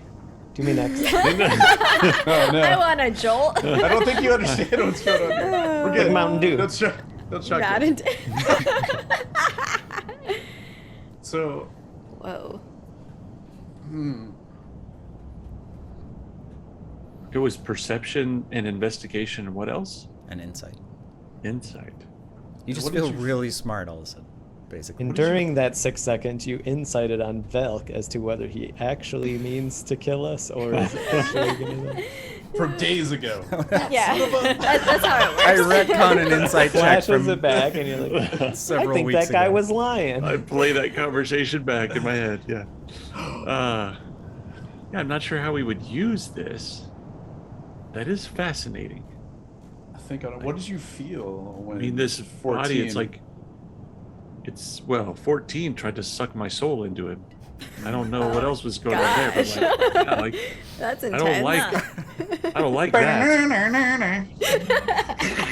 But I wonder, I mean, I think 14 might almost operate like the Thumper did when he gets shocked by lightning. Like, I think he might draw the undead to him, So or at least their souls. I don't know. remember, Like, there's a couple more you yeah, in this Yeah. place. Uh-oh. he might be useful. And yeah. Do we perception check? Like, oh, we're inside. I guess we don't see any undead coming our way, but There's like yeah, hopefully. all the, basically like Just like, oh, surprise. We're all- all coming. Banshee. there's Right actually behind there's actually an odd sense of like almost weird safety being in this place, because all of the surrounding, for like miles surrounding the Ziggurat, it's like scorched earth. Like anything that was is not. And it is just terrible. But for the same reason, you almost feel like you get this sense that there's nothing around here. Like nothing lives here for sure. And I have to just a second. I have to step out, baby. Baby. This is a good time, actually. Let's take a 5-minute intermission, grab some water, do a quick stretch of the legs. We'll be back in 5, and then when we come back, the night will have We passed, die. and we'll see what happens in the morning. All right. We have Alright. a party. Yeah. It's a party. Don't go Party anywhere. too. We're gonna see what happens when these guys enter this place. We'll be right back. See you in a few. It's just Yay, more centaurs. And we're back. Jess, you got another joke for it? Should we do like a post intermission Double joke? joke. Too? post intermission joke. Yeah, I got one. All right. What type of dragon is good at law enforcement? Copper. Oh my gosh, that was so obvious. I can't. I know. I feel so dumb that I did I not know. know. I was like blue something. Yeah. Like, yeah. The boys in blue. I don't Yeah, know. yeah. Yeah, you know. Man. my Oh gosh, boy, the that was good. I like how you just had that in the I chamber, know, you ready didn't to even go. pull the You didn't even book or have to, anything. like look it up or anything. That was really nice. Okay, cool. So unless there was something specific you guys wanted to do, I'm going to say that the evening passes performing various experiments on each other. Think people are getting shocked. Things are happening. It's a little weird. Oh, I did want to ask Jessie something. So, I told you that we needed to protect that book. Why were you trying to write in it? Did you write something in it? I tried, yeah. So like, I pull it out, and it just has. I open it up, and it just has like torn out pieces of pages from my other book, with things written on them, just stuffed in there. And I was like, I don't know. I was trying to. You said it like made you wiser, and then I opened it, and there was nothing in it, and I was like, okay, what is that? What is a book that makes you wiser that doesn't have anything that you can read? Maybe I'm supposed to write in it. I was like, I have my journal, so I was like, I get it. Okay, scribbling in well, it. since we're like headed into battle tomorrow, I'll just let you know, there's nothing in the book anymore. Like the wisdom kind of just like out of it, and now it's just in my brain. So there's actually nothing in this book. I'm sorry.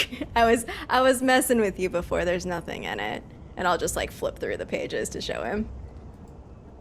I know there's nothing in it. I looked through it many times. Oh, I'm okay. But I'm just It like, seemed like you were trying really hard to read it. well, it's like, so there was stuff in there. Is that what you're saying? Yeah, I mean, I can show you. So like this is I like thought right. maybe you were like, you knew something I didn't, and it was like, oh, this is a book that makes you wise.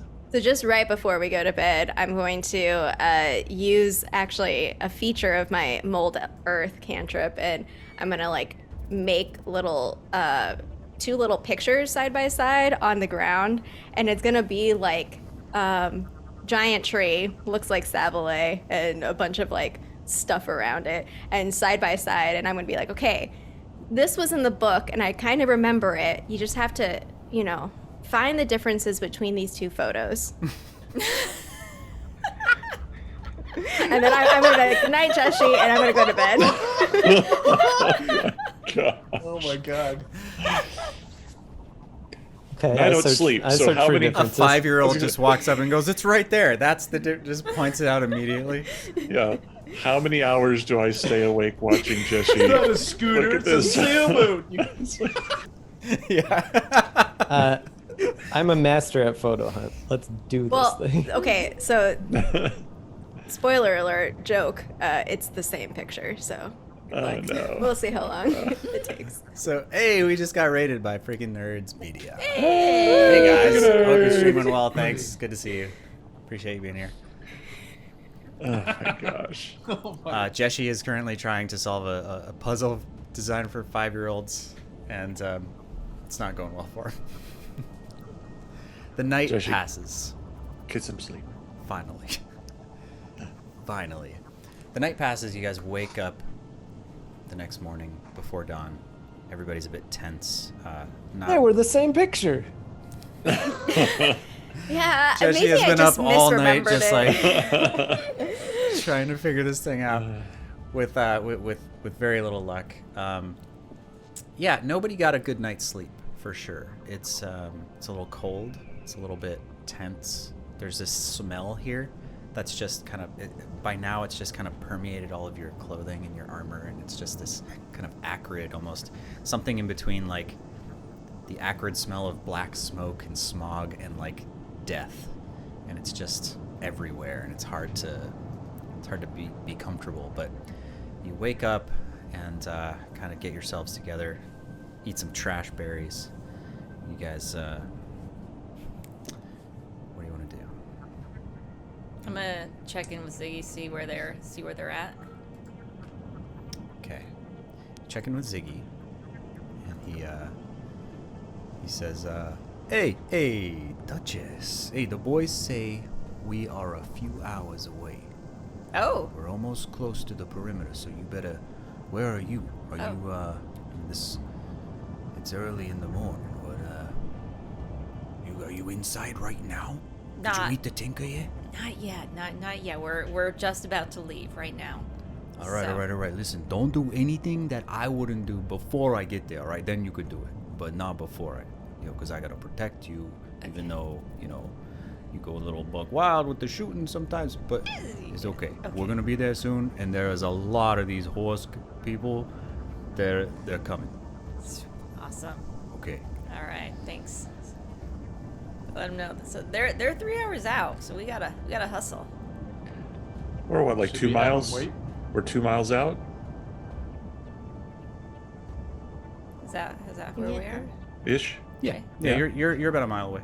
Yeah, you're So, Oh, like, so like 20 minutes away. 15, Yeah, 20 it's minutes. not- Yeah. okay. Yes. I mean, we can Yep. have some breakfast. Wait an hour or so. But aren't we they get just there- gonna No. charge in? Yeah, we're not gonna let them charge in while we need to Well, have no, like, we need to a go little now. time. I wanna be there like an hour before they get there. Yeah, like time it closer than 3 hours is a long time. We're just gonna be schmoozing it up at the party for a couple Yeah, they're gonna hours. be like, well, thanks Glass for of coming. champagne. Small And talk. they're gonna like send oh. us away. We're gonna be like, no, let's have another round. Yeah. You know? We don't know. It's like, Sounds like us. yeah. It's like, I mean, we are not the kings of small talk. It's so like, I can tell them jokes. maybe, Aw, jokes all day. maybe we don't put on an impromptu Talent show. talent show. Oh, you we're know, good like at we- that though. Yeah, maybe not. And we It mostly I don't worked know. on the pirates. Yes, if we wait like 30 minutes, have some breakfast, head in, that should be good. All right, you guys wait you kind of bide your time, and you do your best to time it based on the distance that you believe you are. Have some breakfast, kind of get yourselves put together, and again, everybody's feeling probably a bit. It's hard to feel comfortable in this situation, but you leave the place and you begin hiking across the sand towards the compound. The sand, as you get a bit closer, you begin to notice that it's stained in blood and rust and who knows what else. It's crusted and packed tight, held together with a glue of seeping oils from heaps of discarded bodies, both flesh and steel. The rising heat of the desert makes wind tunnels out of these tight paths between pit and pile. The thick, hot wind assaults you with the wretched stink of death.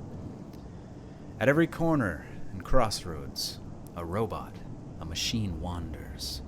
They dig through the piles aimlessly, forming and reforming scrap heaps, uncovering fresh new spells and exposing long dormant embers that spontaneously combust, sending bursts of fire high in the sky. As you turn the final corner, you see the entrance to the Ziggurat. Tall statues of lizard-like men line the base of the temple. Some are warriors, some wizards. Most are buried or broken. Casually leaning against one of the huge black metal doors is Valk. His gaze fixed on your approach, a toothy grin stretching from ear to ear. Arms crossed. He's waiting for you.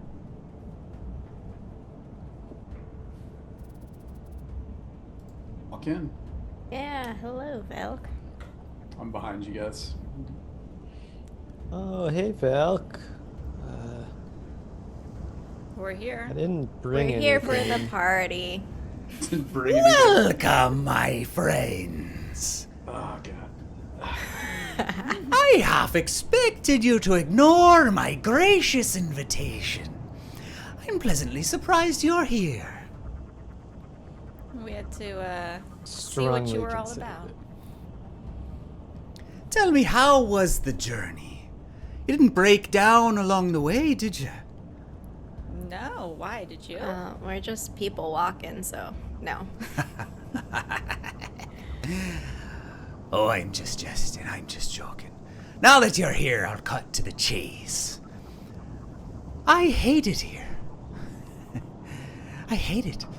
I've been stuck in this God's forsaken desert for 2 years, trying to ensure the tinker finishes his work. And now that you're here, that might finally happen. And when it does, I can leave. And go where? Anywhere else. Bloody anywhere else. The sand, the smell, the people, no offense, but the people, everyone, everything about this place. I loathe it. I need to leave. And you're the key to that. What Why does can't you just leave now? If you're so grumpy. Like, you know, And what kind of hold choose does the your tinker own have destiny. on you? Yeah. The Tinker has no hold on me. You misunderstand. If anything, he works for me. My organization is invested in the long-term success of his experiments, and I'm here to oversee our investment. We've been here a very long time, and he's hit a bit of a wall. But when I saw you, I knew there might be something here. I think you could make this work. Did you? You never tried the soup?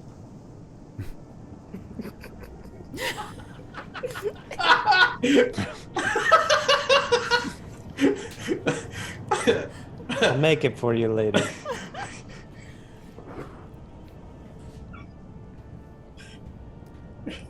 He says,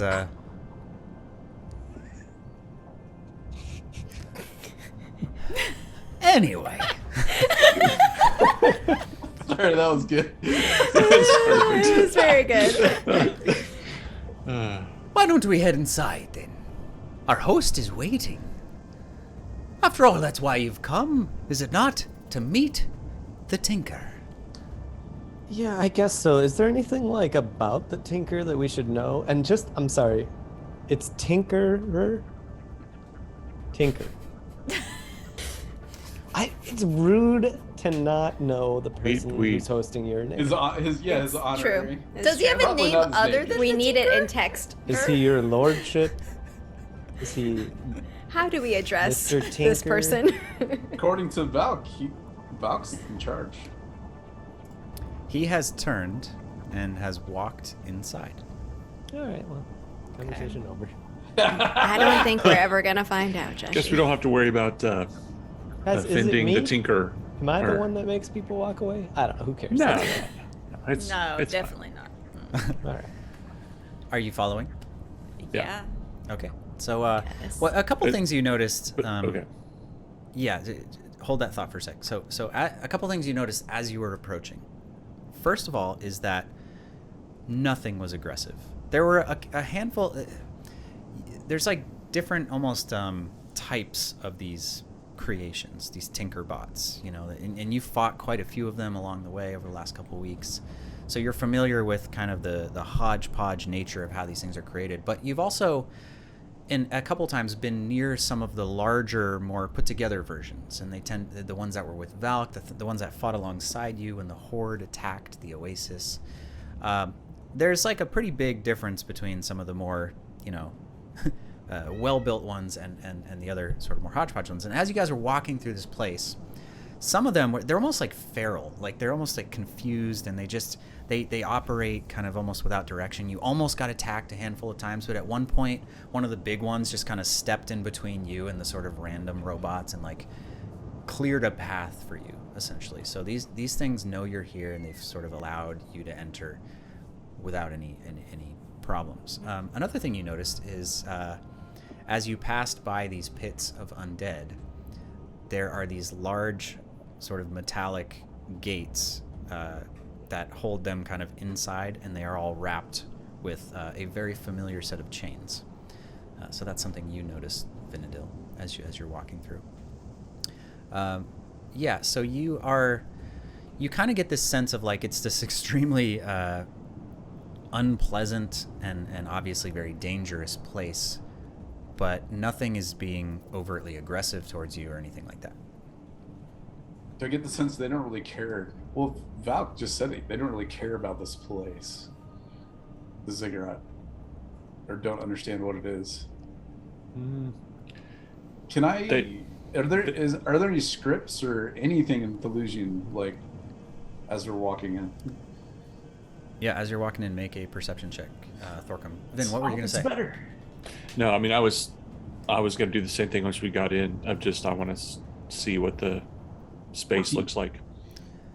What'd you get? 14? 14. Okay, Vin, you can roll too if you want. Mine is once we get indoors, though, so not the outside. You're kind of, okay, gotcha. So we'll do Thorcom's natural for 20. Hey, natural 20. Okay, cool. Or So for the out, we'll do Thorcom kind of outside, and then Vin's roll for the inside as we come in. So outside, similarly to the ruin that you spent the night in last night, it's just kind of like scorched earth, like no respect for this place. If there was anything important that these statues might have represented or said, or any of the scripts might have been something that could have been legible or translated, it has been destroyed. There is clearly no respect for the culture, and it's more of like a place that has just been trashed. That's obvious to you, Thorcom. There's been no attempt to respect this place in any form whatsoever. Similarly, Vin, when you get inside, one of the first things you notice is that everything is just broken, grimy, defiled. There's just junk everywhere. It's really off-putting.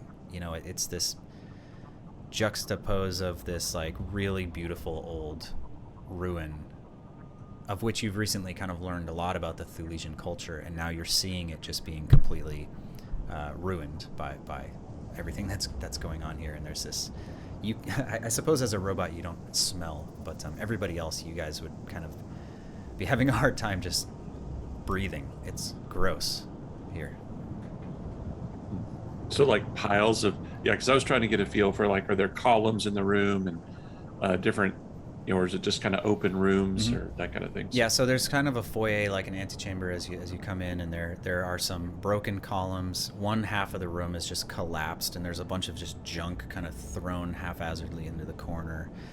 There's a hallway that kind of goes deeper into the ziggurat that kind of is going straight where Valk is walking, and it's not dissimilar in design or architecture from the previous ruins you've visited, but it's just, again, it's totally trashed. Okay. If there's any other specific stuff you were looking for, because you rolled a nat 20, so there's something. Nope. Go ahead, Josh. Can I clarify? We saw pits with undead. How close were we? You walked right by him. Okay, I cast protection from good and evil on myself. What is, they were bound in the pit by a gate that was bound by chains? Yeah, basically there's like a large pit, and there's like a ramp that comes up out of the pit that is blocked off with this sort of large metallic gate that's kind of at an angle, and it's all locked off with these chains that are the same ones from that you found in the back of the cart.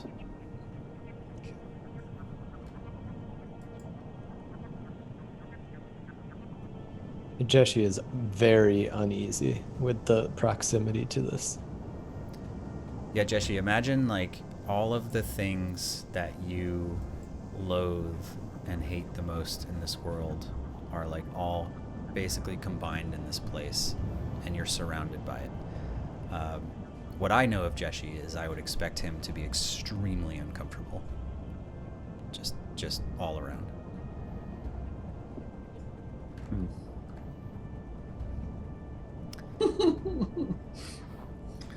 I'm following Valk Yeah. and just kind of keeping my eyes out. I mean, obviously looking for any kind of trap or ambush or whatever that we might see, but not really expecting it.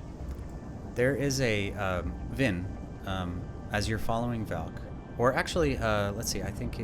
Let's say you guys were just kind of busy doing stuff. I would say Kins or Belrissa. You're probably walking together, and you're watching Valk. Both of you make. I'll give you say either perception or insight, as you're walking forward. Your choice. They're the same, but I'll do insight. They are the same for me too. I will do Oh, we both did Ooh, 21. We both got 21. Oh, you got a nat I 20. got a nat 20, yeah. Nat Yeah. 20. Okay. So insightful. There is like a swagger, not swag, like a bit of a swagger, but a bit of an attitude to Valk, even his walk, as you're just watching him from behind. Like the veil has come down. Like the Valk that you met at the Oasis, there was an act. He was performing for an audience essentially, right? This is the Valk. You get the sense that this is a little bit more of him, and he's just like I don't know, he's a little bit more relaxed, a little bit more like there's just something different in that sense as you're observing him kind of walking. And as you get to the end of this long hallway, there's a stone door. You've entered in this long this hallway is probably about 20 feet wide. And there's all this stuff I'll explain in a second, but there's a stone door at the end, and he stops and he turns around, and Valk just kind of looks at you and he says, "I'll let your host know you've arrived. Just give me a minute." And he pushes the door open behind him, and the door just kind of naturally, like, it sort of slowly closes, and he stalks down the hallway, slips into the room beyond, and the door closes. You're left in... I guess we can turn the wind down now. Oh, good. Those sounds. You're left in a long, dim hallway. At one time, this may have been a gallery, or waiting area, perhaps. It has since been converted to store row after row of heavy glass jars with thick stone lids. The jars glow in eerie blue-green, which lights the hall with ghastly shadows.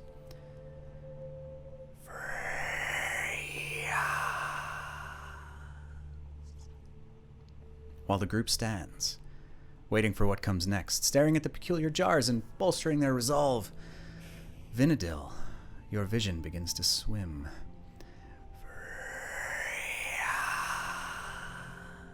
You hear a chorus of voices speak in unison to you and to you alone.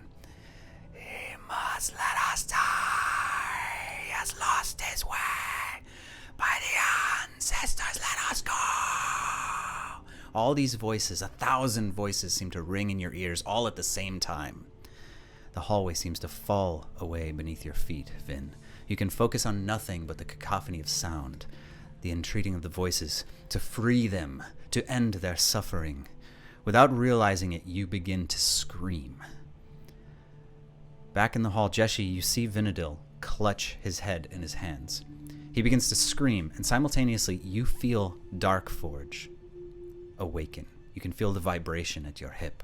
The hammer's sentience flares to life, and without a word it seems to ask you to wield it, to hold it aloft and unleash its power. What do you do?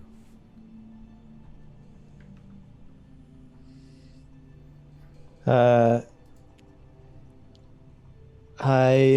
I near Vin? Probably about 5 feet away, yeah. You're all sort of together, and Vin has just buckled over, clutching his head, and is just letting out this horrific scream. Your hammer is vibrating at your hip. I go up to him, and as soon as he starts screaming, I'm pulling out Darkforge, but I'm casting Protection from Good and Evil on him. Okay, great. So you walk up to him, you cast the spell, and as you do, hammer in one hand, reaching out with your hand to touch your friend, to protect him with this spell. You trust your will to the hammer. You lift it high above your head, and it seems to thrum with anger, sadness, and pity. Karak Dromadas! You hear the words of the ancient runesmith ring out as Darkforge rips the light from the room. The ghastly green glow of the jars is pulled, sucked into the heart of the hammer, focused to a single emerald sphere. It hovers in the air just above it. Jeshi, you can see it. Vinadil, you can see it.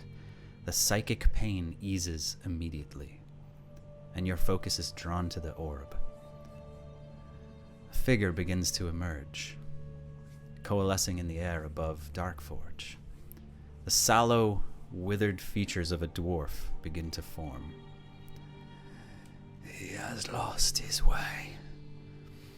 He must release us, the figure says to you, with a voice that is one, but many. The rest of you are looking as Vinadil is looking sort of 1,000-yard stare towards Jeshi as Jeshi raises his hammer. All of you unsure what's going on. Vinadil, what do you do? Jeshi, can you send that to the shadows or something? I mean, haven't you? Can't your hammer can you attach it to something or disperse it? I don't know what you did to take them away, but those voices were deafening. Did you hear what they're saying? Yeah, I can hear it and see it, I think, right? No, actually, you can't hear anything, Jeshi, but you can see... Basically, you saw Vin sort of buckle over, and then just your hammer almost guided you, in a sense. And you can now see and feel this orb sort of hovering above your hammer, but you don't hear anything. It's only Vin who is... What do you see, Vin? If I can gain control, I'm gonna, as quietly as possible, then say to the group that's not just an orb, that's an amalgamation of 100 souls. I'm gonna pull out that the have been magic telescope thing. ripped from somewhere. They're screaming at us. They were, at least until Jeshi's hammer did whatever you've done. And it's a dwarf, Thorcum. It's a dwarf talking to me out of that ball. What is it saying? He said that someone lost his way and he has them trapped here, and that they just want to go. They just want to be free. If I move my hammer, so I can see the green shadowy thing, right?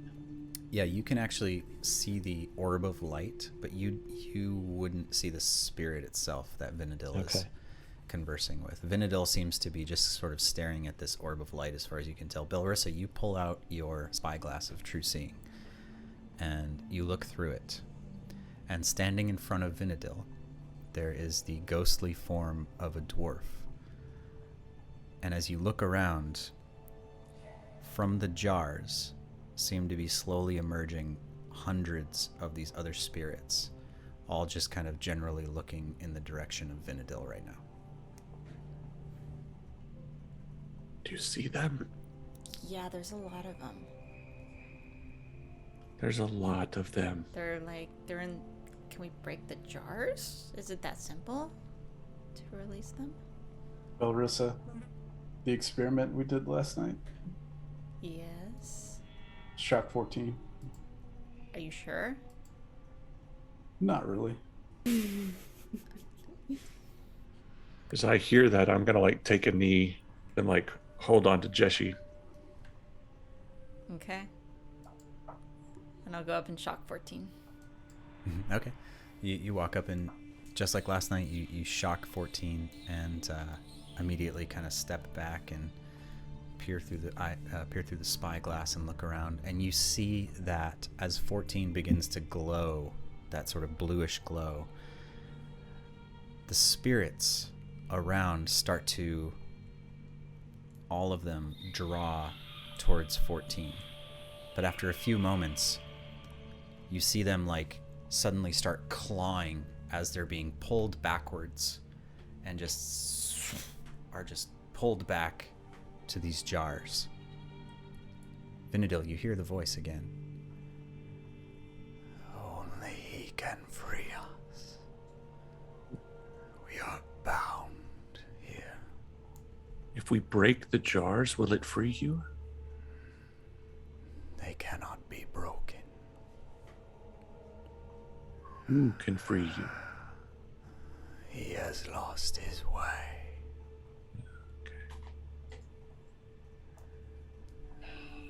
You must help us. I need you to remain silent, or else I cannot help you. When he releases you,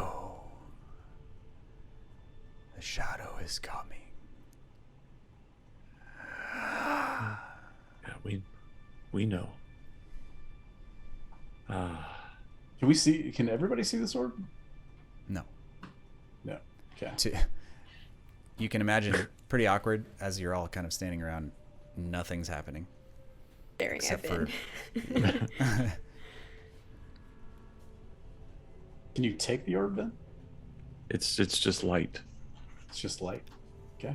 right? Yeah, I mean, yeah. Yeah, essentially what happened is Darkforge was able to sort of absorb all of this light in these shadows in one and kind of coalesce it all to mitigate whatever was happening to Vin, and because of that, Jeshi is sort of and you've kind of noticed too, as your arm moves a little bit, that the orb is following the hammer just a hair, and you're probably trying to hold it in place, but it is seemingly bound to your hammer, and it is allowing Vin to focus while you do.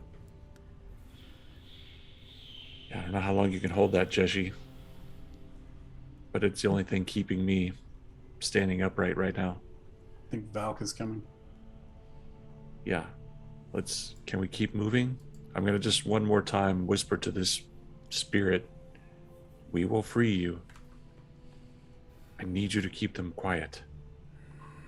So long we've been here.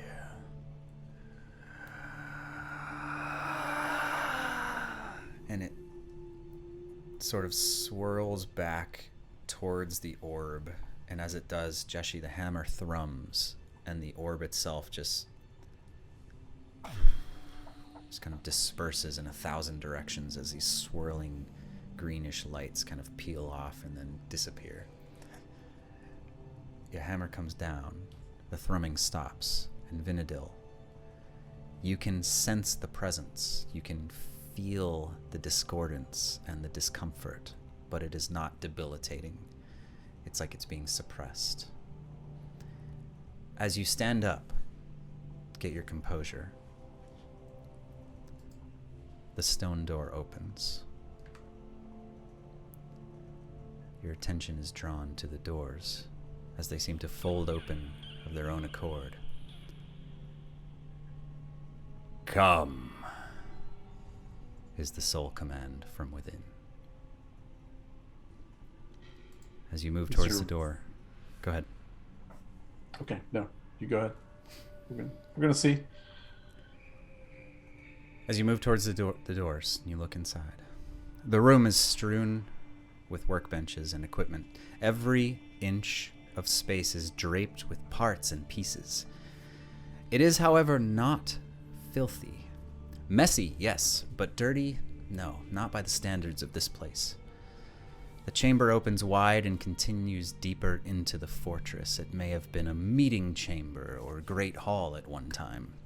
Now, it is the laboratory of the Tinker.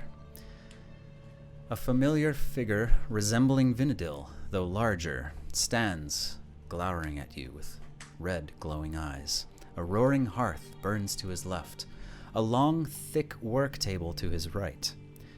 Laying on the table, chest compartment thrown wide, is the recumbent form of what can only be 13. A squat figure stands atop a stone stool, examining the deactivated steel defender. From the doorway, you immediately notice he's missing his right arm and his right leg, which have been replaced by mechanical appendages. His long gray hair spills in untidy clumps down his broad back, and as you enter, the figure pauses his work, batting a magnifying glass out of the way and turning suddenly to face you. His eyes are sunken, haunted. His wild beard juts out in every direction. But the thing that is most striking to you are the blackened veins and twisted scars that streak across his face. Well, well, well, he says by way of greeting.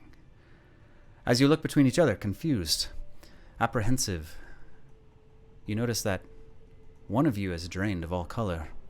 One of you sees clearly. For one of you, that face conjures the deepest memories of grief and pain. For Thorcum knows the face of Darksheer Grimshale. And we are going to end our session right there. Oh dear. You want to just say that name one more time? Darksheer Grimshale, a dwarf. Oh my gosh. His wild beard, his scarred, blackened veins on his face resembling Thorcum's own. Clearly, Thorcum knows who this is. And we'll find out next week who that is. Wow. Mother of God. What a name. I know. It's, probably a nice dwarf. Yeah, it's friendly. Darksheer Grimshale. Everyone we meet is friendly.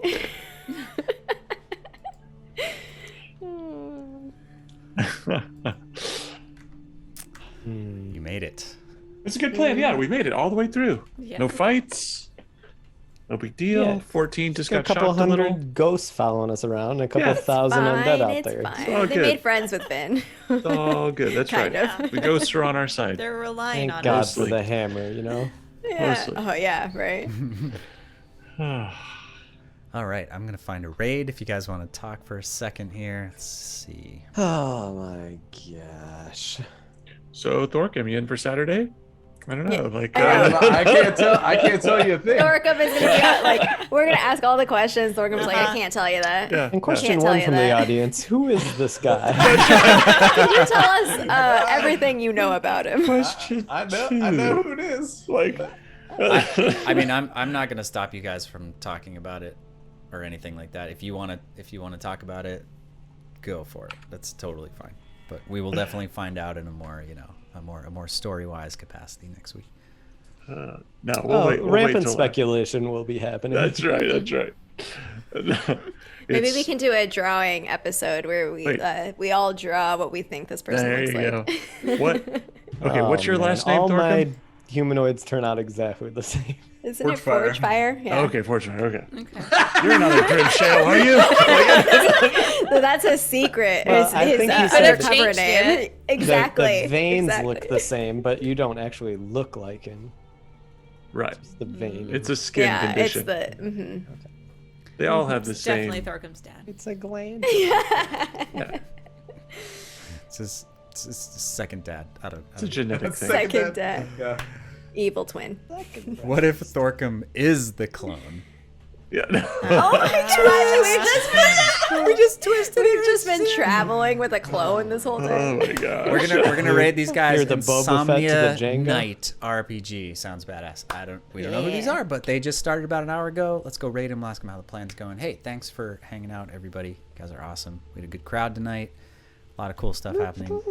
Next week, face to face with the Tinker. Don't miss it. Until next time, good luck with your bad plans. Awkward pause. Catching up. And here we go.